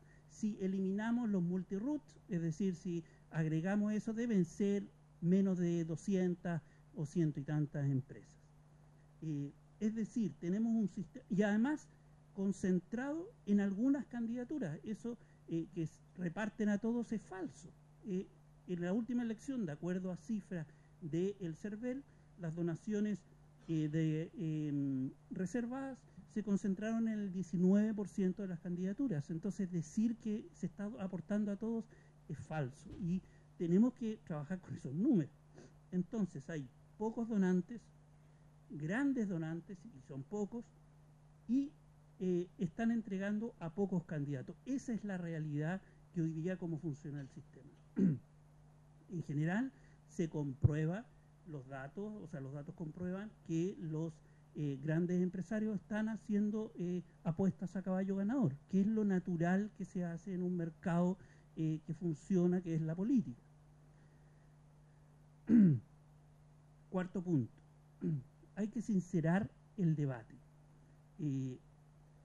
Yo creo que los mercados no son perfectos, y como no son perfectos, el sistema de donaciones reservadas, que a mi juicio, en principio, esta idea de las donaciones reservadas ciegas son una buena idea conceptual, en la práctica sabemos que la realidad hace que los candidatos tengan una contabilidad paralela, que sepan quiénes son los aportantes. Hay algunos candidatos que ya dijeron que sabían quiénes le habían donado a sus campañas, y por lo tanto tenemos que trabajar en el sistema de donaciones reservadas. Yo creo que, como alguien señaló acá, no me acuerdo si Alejandro o Pepe, señalaba bajar la cantidad de donaciones y que sean reservadas, es decir, que yo pueda saber, yo, individuo, pueda saber a quién le estoy donando para evitar extorsión, etcétera, en montos pequeños, y que yo pueda ir con mi RUT y mirar a quién se le hizo la donación. Creo que es un sistema que protegería, que daría transparencia y a la vez reserva. Es decir, pensemos sistemas inteligentes para resolver el problema de los grandes donantes, pocos donantes a pocos candidatos. Quinto, se argumenta que limitar los gastos y aportes del sector privado afectará a los desafiantes, pues los incumbentes tienen las de ganar. En efecto, el dinero no define las elecciones, pero sabemos que la literatura comparada muestra ayuda al dinero. O sea, ayuda a ganar elecciones. Y hay una curva en donde hasta cierto monto ayuda. Estadísticamente existe una correlación positiva entre mayor gasto y mayor probabilidad de resultar electo. Sin embargo, también la estadística nos dice que los incumbentes que resultaron reelectos gastaron más que aquellos incumbentes que gastaron menos. Pero si aceptamos por un momento aquella premisa, lo que estaríamos promoviendo es permitir que los desafiantes tuvieran mayores oportunidades de recolectar dinero para poder desafiar efectivamente al incumbente. Es decir, pensamos de nuevo en un modelo nuevamente que depende de la capacidad de recolección de dinero de ese candidato, lo que a mi juicio es injusto para quienes no cuentan con aquella capacidad.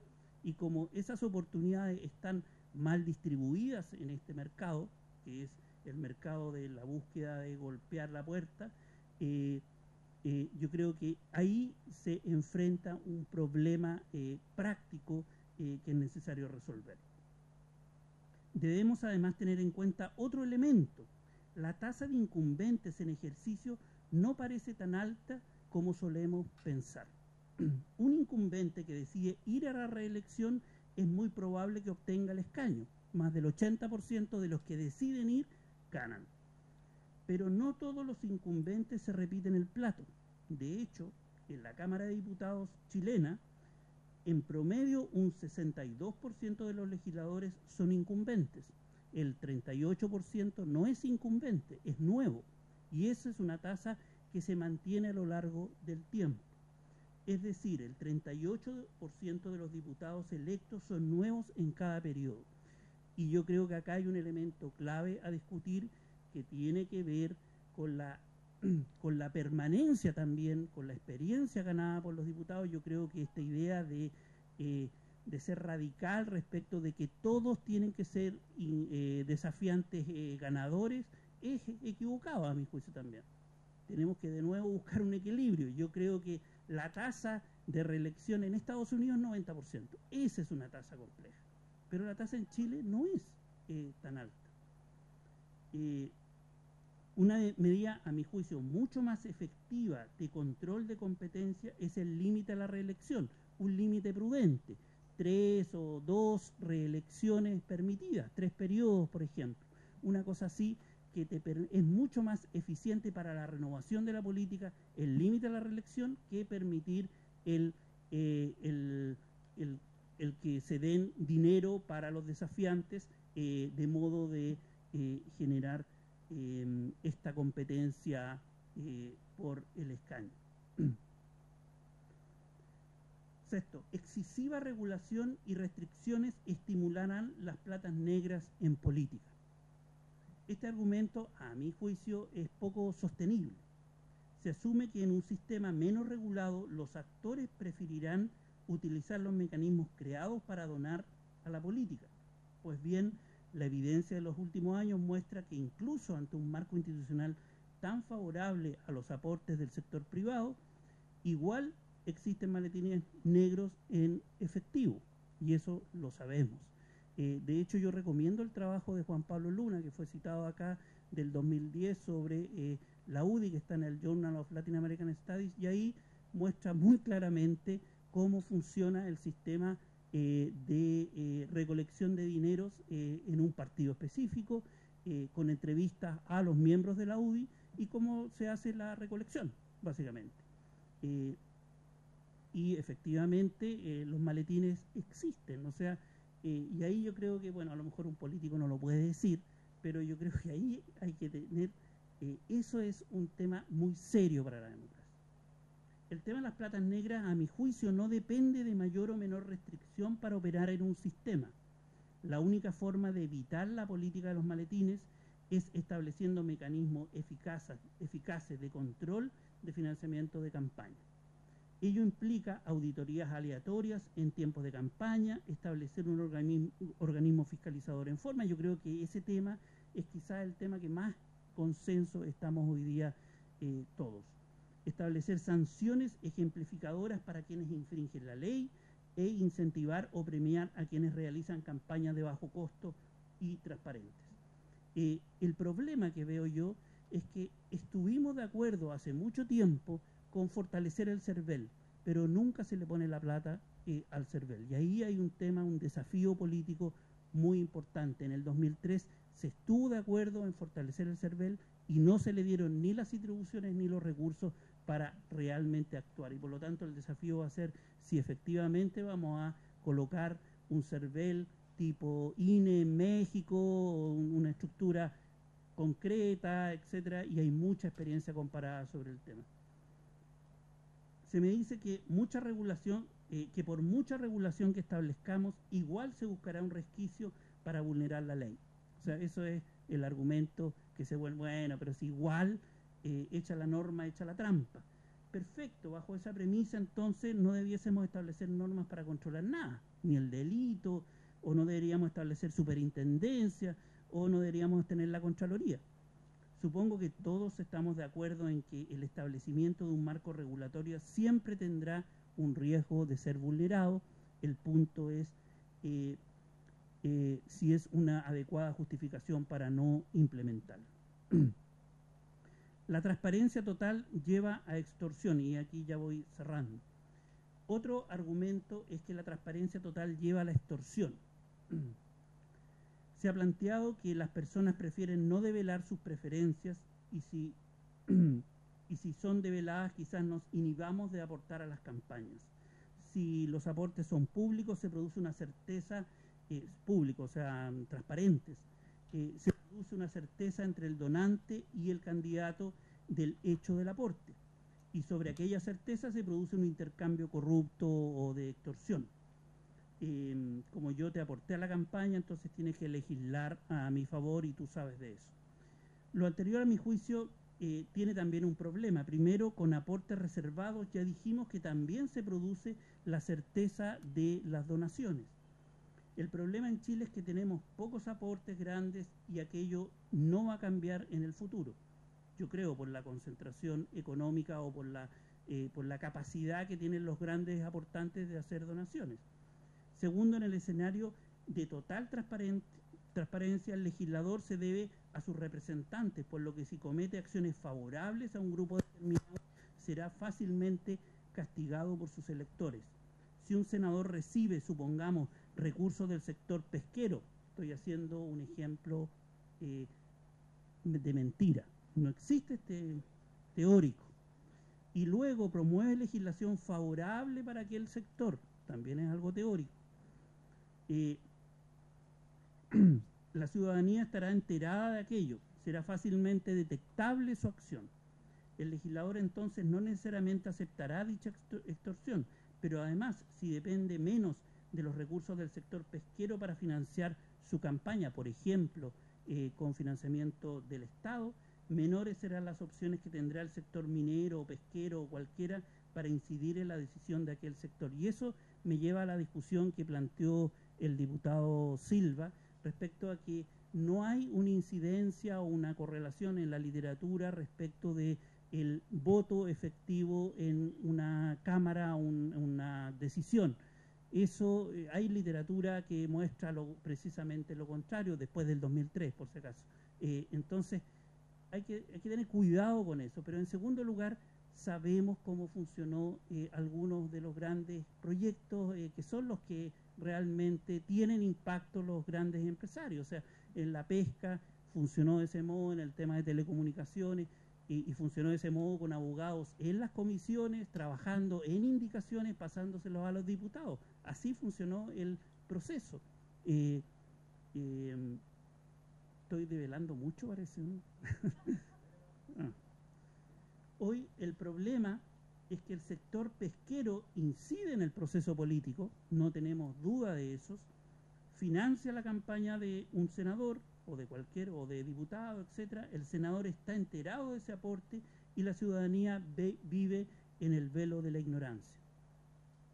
Esa es la asimetría de información que a mi juicio tenemos que cambiar, y de nuevo mediante mecanismos razonables que hablen de un equilibrio entre la transparencia para evitar la extorsión, yo estoy de acuerdo con ese argumento, y la reserva para evitar una extorsión, y la adecuada transparencia en, a mi juicio, los montos altos para evitar este tipo de procesos.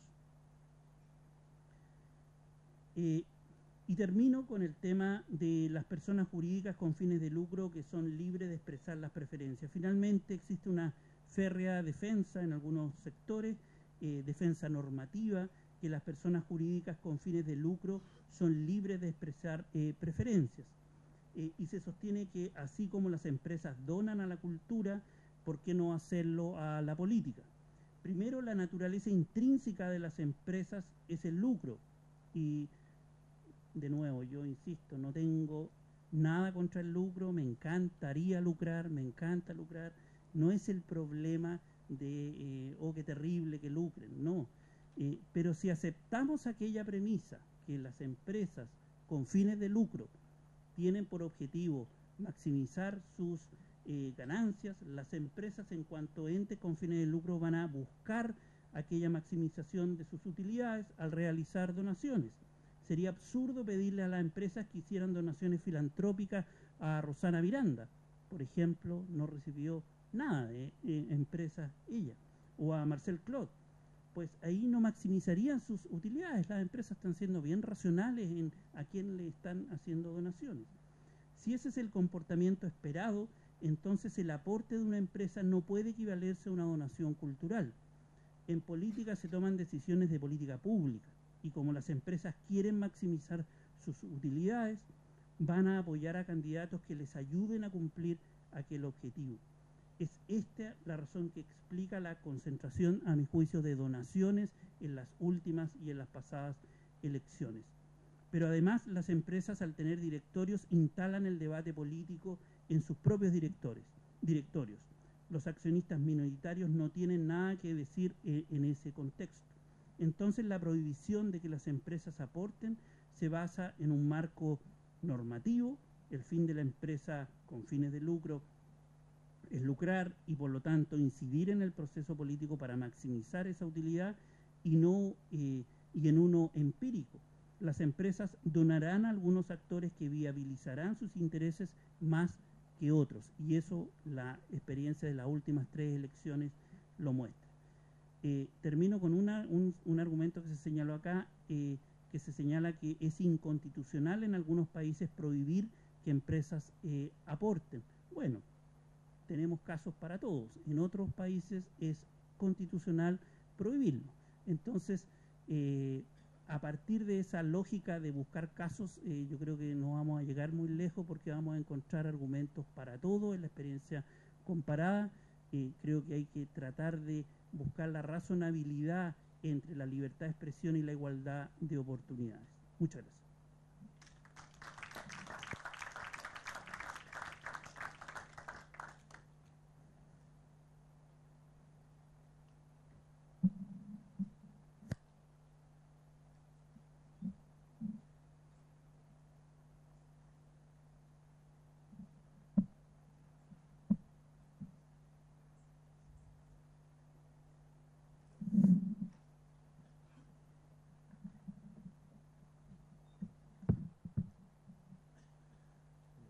Muy buenas tardes, le agradezco la paciencia por haberse quedado hasta esta hora, y así que voy a proceder inmediatamente a...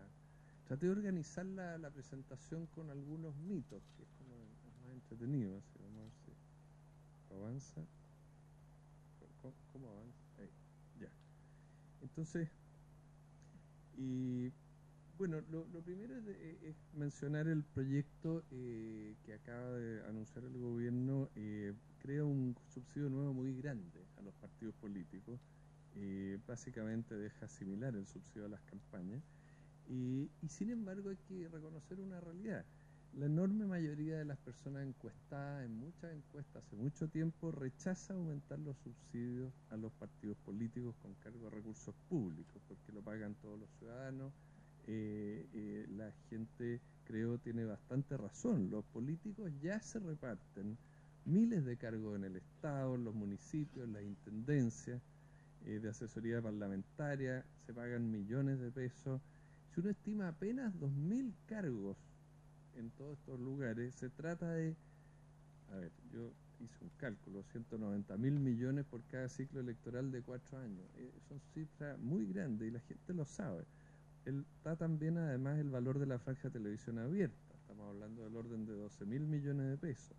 Las campañas recibieron además el año 2013, según lo que vi en la ejecución presupuestaria del presupuesto, 28.400 millones de pesos en subsidios fiscales. Eso es lo que teníamos hasta ahora. Pero ahora se van a crear subsidios a los partidos por 3 veces eso, por 85.300 millones de pesos cada 4 años. Es una suma muy significativa. Además hay un 30% fijo que se reparte según el número de partidos. Eso claramente es un subsidio a los partidos chicos, por ejemplo el Partido Comunista, a Amplitud, y por lo tanto subsidia a los grupos que se descuelgan. Y por último, tampoco se condicionan los pagos a la prestación de servicios efectivos, por lo que salió en la prensa hoy día, todavía no hay nada de eso, entonces hay problemas graves. Así que, en mi opinión, este es un tema bien crítico que requiere mucho más elaboración. Los políticos deberían ser un poco más humildes, y porque aquí están provocando a la ciudadanía, a mucha gente se va a enojar, digamos, ¿no? Así que eso es una. Segundo, respecto a achicar las campañas, disminuir, eso Pepe Rincón es el PowerPoint de Jimena Rincón que filtró Ciper Chile, sí, lo refiero así. Se disminuiría en 50% el límite de gasto. Bueno, lo que explicó Pepe Out es bien interesante, o sea, al combinarlo con los otros cambios que ha habido, a lo mejor esta reducción no es tan grave como parece a primera vista, así que yo no estaba bien al día de eso. Simplemente menciono aquí que está el tema de la libertad de expresión, o sea, aquí hay conflicto de distintos valores. Es valiosa la libertad de expresión, también hay otros temas como libertad como igualdad de oportunidades. Tenemos financiamiento público para las campañas, que ya lo mencioné, eran 28.000 millones el año 2013, según la ley de presupuesto, de la ejecución presupuestaria. Entonces la pregunta es, ¿por qué estaremos tan desestimados hoy día? O sea, yo pregunto eso, ¿por qué estamos tan desestimados? Si hay partidos que han recibido mucho más dinero que otros y han gastado mucho más que otros, pero ustedes ven los resultados, de las elecciones. Los partidos que más gastaron no ganaron, están en la minoría en el Congreso. Entonces la situación, no estamos tan lejos de un equilibrio razonable, creo yo. Es importante entender que la publicidad de un candidato expresa que existe como opción, llama a informarse. Es cierto que además puede haber chapitas si sobra, pero en realidad todo eso no obliga al electorado. Eso es muy importante. Aquí muchas personas actúan como si hubiera una especie de determinismo en el voto del ciudadano, y no es así. De hecho, las estimaciones que se hacen con econometría, la variable dependiente es una probabilidad, solo una probabilidad, no es una certeza. Y eso es muy importante porque todos estamos hablando simplemente de comunicar información. Eso, sigo al siguiente. Hay una confianza muy grande, yo entiendo a Alejandro y muchos otros, hemos discutido muchas veces que podría haber más fiscalización, si el CERVEL podría acabar con los aportes informales. Pero creo que es difícil. Yo he investigado los gastos de campaña y ya hace 10 años, o 13, 14 años atrás, en la campaña del 99, la parte del gasto que se iba a encuesta era muy grande. Mucha parte del gasto no es observable, no está en la vía pública, no está en los medios de comunicación, no está en los tarifados de proveedores de insumos. Hay muchos otros gastos complicados. Creo que deberíamos ser prudentes y no confiar demasiado en la capacidad de fiscalizar. Creo que es bueno fiscalizar más, me parece, estoy de acuerdo, pero tampoco no nos pasemos películas de que eso va a ser muy efectivo. ¿Cuánto tiempo se dedica, por ejemplo, a formar compromisos con gente para que apoye, dé patrocinios públicos y ahí salir adelante? Esos son esfuerzos importantes que a veces involucran recursos.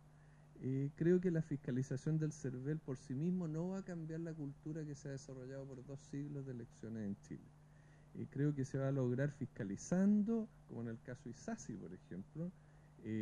Va a haber sanciones, eso es lo que hay que fortalecer. Podría haber delación compensada, nadie lo ha propuesto, no sé por qué. Aquí también podría tener un rol la delación compensada. Eso va a enseñar a quién, a los subalternos, a no ser cómplices de ilegalidades. Y cuando no haya con quién ser cómplice va a ser mucho más difícil hacer ilegalidades. Pero eso toma tiempo. Bueno, eso, vamos a la siguiente. Convendría prohibir a cada ciudadano no donar más de ciertas cifras, y no más de 1000 UF. Ahora, aquí hay un problema complicado de valores. Hay ciudadanos de alto ingreso que se interesan vivamente en la política. Es la minoría de los ciudadanos de alto ingreso, pero hay algunos que lo hacen y se comprometen y se juegan y ponen mucha plata en eso. Y quieren gastar sus bienes y su tiempo en ayudar a un candidato, a un partido. Hay que amordazarlo, ¿no? Son chilenos con derecho a la libertad de expresarse, ¿no? ¿Están obligando a la demás gente a votar como ellos quieren o simplemente están intentando persuadir, que es distinto?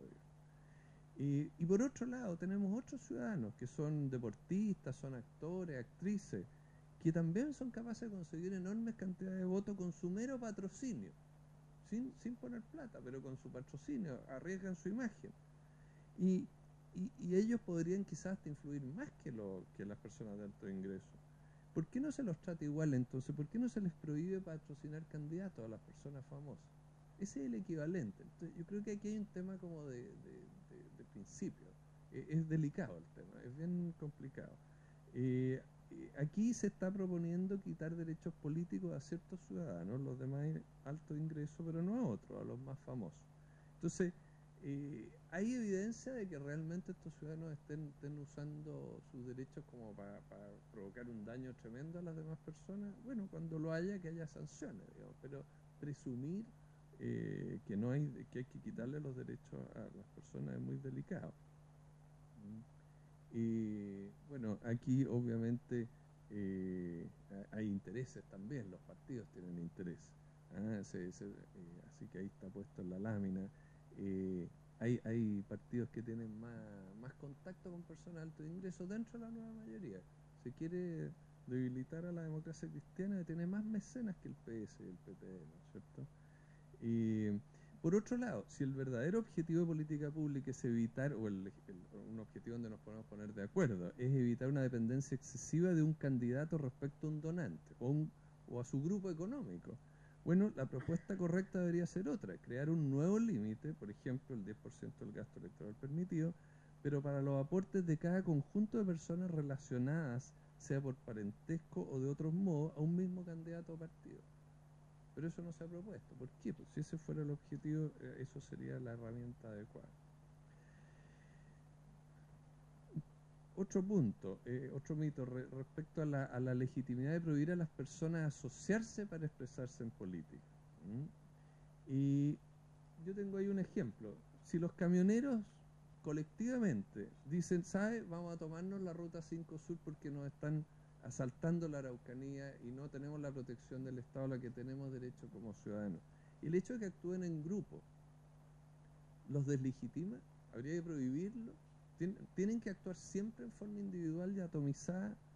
Bueno, claramente no. O sea, para ser eficaces en política conviene expresarse, donar dinero y también vocear la posición de manera colectiva. Y eso es no solamente para bajar los costos de campaña, que sí cuenta, porque hacerlo en grupo normalmente es más económico. También es más convincente, porque se muestra a los demás que el grupo, un colectivo con más capacidad de lograr cosas, está detrás de una determinada posición. Entonces, el derecho constitucional a expresarse de modo coordinado y no desperdigado es algo importante. A mí me parece bastante terrible que nuestra legislación prohíba que surja el equivalente a un partido laborista británico, porque el artículo 26 prohíbe, de la ley actual, prohíbe que los sindicatos donen. Me parece que es excesivo, digamos. Está más allá de lo que debería ser. Ahora, por último, ¿es legítimo que las personas jurídicas que no votan donen a la política? Bueno, detrás de acá, esto de las personas jurídicas como si fueran seres caminantes por la calle, no, por favor, son entidades ficticias. Aquí detrás de toda persona jurídica hay ciudadanos con derechos que pueden elegir expresarse de modo coordinado y no desperdigado, o individualmente, pero es una decisión de ellos. ¿Por qué la va a tomar el Estado? En mi opinión, sí es legítimo que las personas jurídicas, bajo ciertos requisitos, que ahí estoy poniendo algunos, sí donan a la política. Ejemplo, los sindicatos británicos. Y eso también puede ser cierto para una empresa. En el tiempo de la Unidad Popular, las empresas fueron usadas por sus dueños como medio de expresión, y con todo derecho a oponerse a un gobierno que consideraban amenazando gravemente sus libertades. Por lo tanto, cuando es conveniente, una determinada persona jurídica que normalmente no se usa para eso puede cambiar, puede tener un uso adicional. Y eso es legítimo, es un derecho de sus controladores y dueños. ¿Cuáles son los límites a esto? Respetar la autonomía de aquellos miembros que no comparten la expresión mayoritaria. Hay que buscar maneras. En Gran Bretaña hay dos métodos para hacerlo. Uno, se exige que la asamblea o junta de socios apruebe previamente tope a los montos a donar y que defina el procedimiento para hacerlo. Y segundo, también Gran Bretaña creó el derecho para el miembro disidente del colectivo a retirar su alícuota en la donación. Es algo que se puede hacer. Entonces existen opciones. Y bueno, el otro requisito obviamente es bloquear la corrupción y la extorsión. Y para eso los procedimientos no pueden ser cualquiera, porque efectivamente, yo comparto con Claudio, las personas jurídicas y cualquiera tienen intereses, las personas naturales también. Y obviamente que cualquiera de ellos puede tener un uso en ese sentido. Entonces vamos por último al tema de reducir o hasta eliminar como las donaciones reservadas. El PowerPoint de Rincón dice que acepta que los aportes menores de 50 UF tengan carácter reservado. ¿Por qué? Para proteger a los donantes que son dependientes laborales, dice, digámoslo en castellano, para protegerlos de la extorsión de sus jefes, que los podrían aplicar represalias laborales. Ahora, hay inconsistencia en esto. Primero que todo, para que una donación reservada sirva, tiene que ser como y proteja al dependiente laboral, tiene que ser como el voto secreto. Debe permitir retirar el aporte en secreto. Pues de lo contrario, es cosa de que el jefe mande a alguien a acompañar al donante forzado a ejercer su donación y bueno, y ahí verifica que cumpla. Es muy simple. Entonces tiene que haber alguna otra manera para que el donante forzado retire su donación. Eso no se vio, ojalá esté en el detalle, pero no se vio en los resúmenes de hoy día. Segundo, hay un problema aquí con el tema del tamaño. Varios han dicho donaciones chicas, bueno ya, pensando en el trabajador, en el empleado. Pero ¿qué pasa con el contratista? Acordémonos de Carlos Filippi, en el caso Coima del año 2002. Él fue obligado a aportar 20 millones de pesos por el triángulo de corrupción que tenían con el PPD Víctor Manuel Rebolledo. Nada personal, pero fue así. Entonces,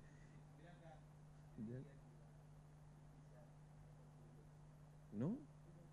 Bueno.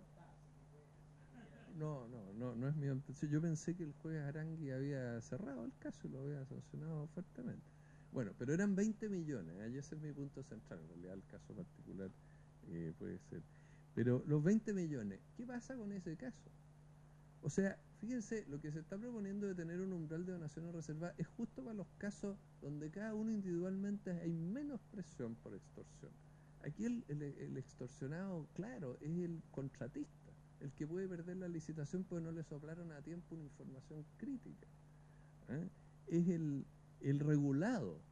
¿Ah? Esos son los más delicados y puede manejar mucho más dinero. Entonces, hacer forzosa la publicidad de quién le donó, en realidad no tiene, yo creo que justamente a las donaciones más grandes es donde debería ser obligatorio que fuera reservado, para forzarlo a proteger, a que no haya publicidad en ese punto. Ahora, por último, esto de que el carácter reservado sea a solicitud del aportante, por favor, eso es lo menos práctico que hay. El aportante puede ser forzado por quien lo extorsiona a solicitar que sea divulgada la donación. Es justamente lo que hay que evitar en el caso del dependiente laboral. O sea, si el jefe obliga al funcionario a donarle 200.000 pesos y le pone una persona al lado para que se asegure de que pida que por favor se divulgue a quien donó, bueno, no sacamos nada con tener la ventana de la donación reservada. Por último, en términos de transparencia, si hay aporte reservado, ¿se pierde toda la transparencia? Creo que no necesariamente. Creo que en Chile hemos tenido poca creatividad y hemos avanzado poco en mejorar la donación reservada, y tengo 3 propuestas, con esto termino. Propuesta 1, exigir que todo candidato entregue semanalmente al CERVEL un video para subir a la página web donde el candidato con uno o más donantes manifieste personalmente por qué vota y cuánto donó, aunque no lo pueda demostrar, pero que lo manifieste. Eso sería distinto. Esto es parecido al voto secreto. En el voto secreto uno puede ir a la urna, votar adentro lo que quiera, pero a la salida hay una fracción de donantes que da entrevistas, que dice sí, yo estoy feliz de haber votado por determinado candidato. Eso es importante porque transmite el verdadero apoyo que va teniendo un candidato. Segunda propuesta, el CERVEL debería divulgar cada semana el monto total que deposita cada candidato. Eso es importante. Está la información, no cuesta nada. Y podría hacerlo, y sería más natural que se hiciera. Y además, cada vez que este reúna 10 donantes adicionales, debería publicar la lista de quienes estuvieron en esa lista. Pero no va a saber cuánto donó cada uno. O sea, que hay espacio para mejorarlo, para conciliar mejor la transparencia con la protección de la extorsión. Y por último, la tercera propuesta es que es posible, creo, en el caso de los donantes, de los beneficiarios que reciben muy pocas donaciones reservadas, que ha sido un problema serio hasta ahora. Yo mismo lo publiqué en un artículo que publiqué en un libro del editor CEP. Yo encontré que una parte grande de los diputados y senadores recibían pocos aportes reservados, tan pocos que podían inferir prácticamente quién les había cumplido y quiénes no. Pero eso tiene soluciones, en la medida que se promuevan las donaciones pequeñas, por una parte con aporte con matching funds, por un lado, y por otro lado, que se adelante una parte del reembolso del partido, porque si el partido patrocina a un candidato, podría estar dispuesto a ayudarle para que su candidatura tenga un financiamiento sólido y libre de sospecha. Y por eso entonces propongo adelantar una parte del reembolso del partido al cual pertenece el candidato, con el fin de mezclar el dinero de ese adelanto con los demás aportes que han tenido, que han sido muy pocos. Y con eso termino. Muchas gracias.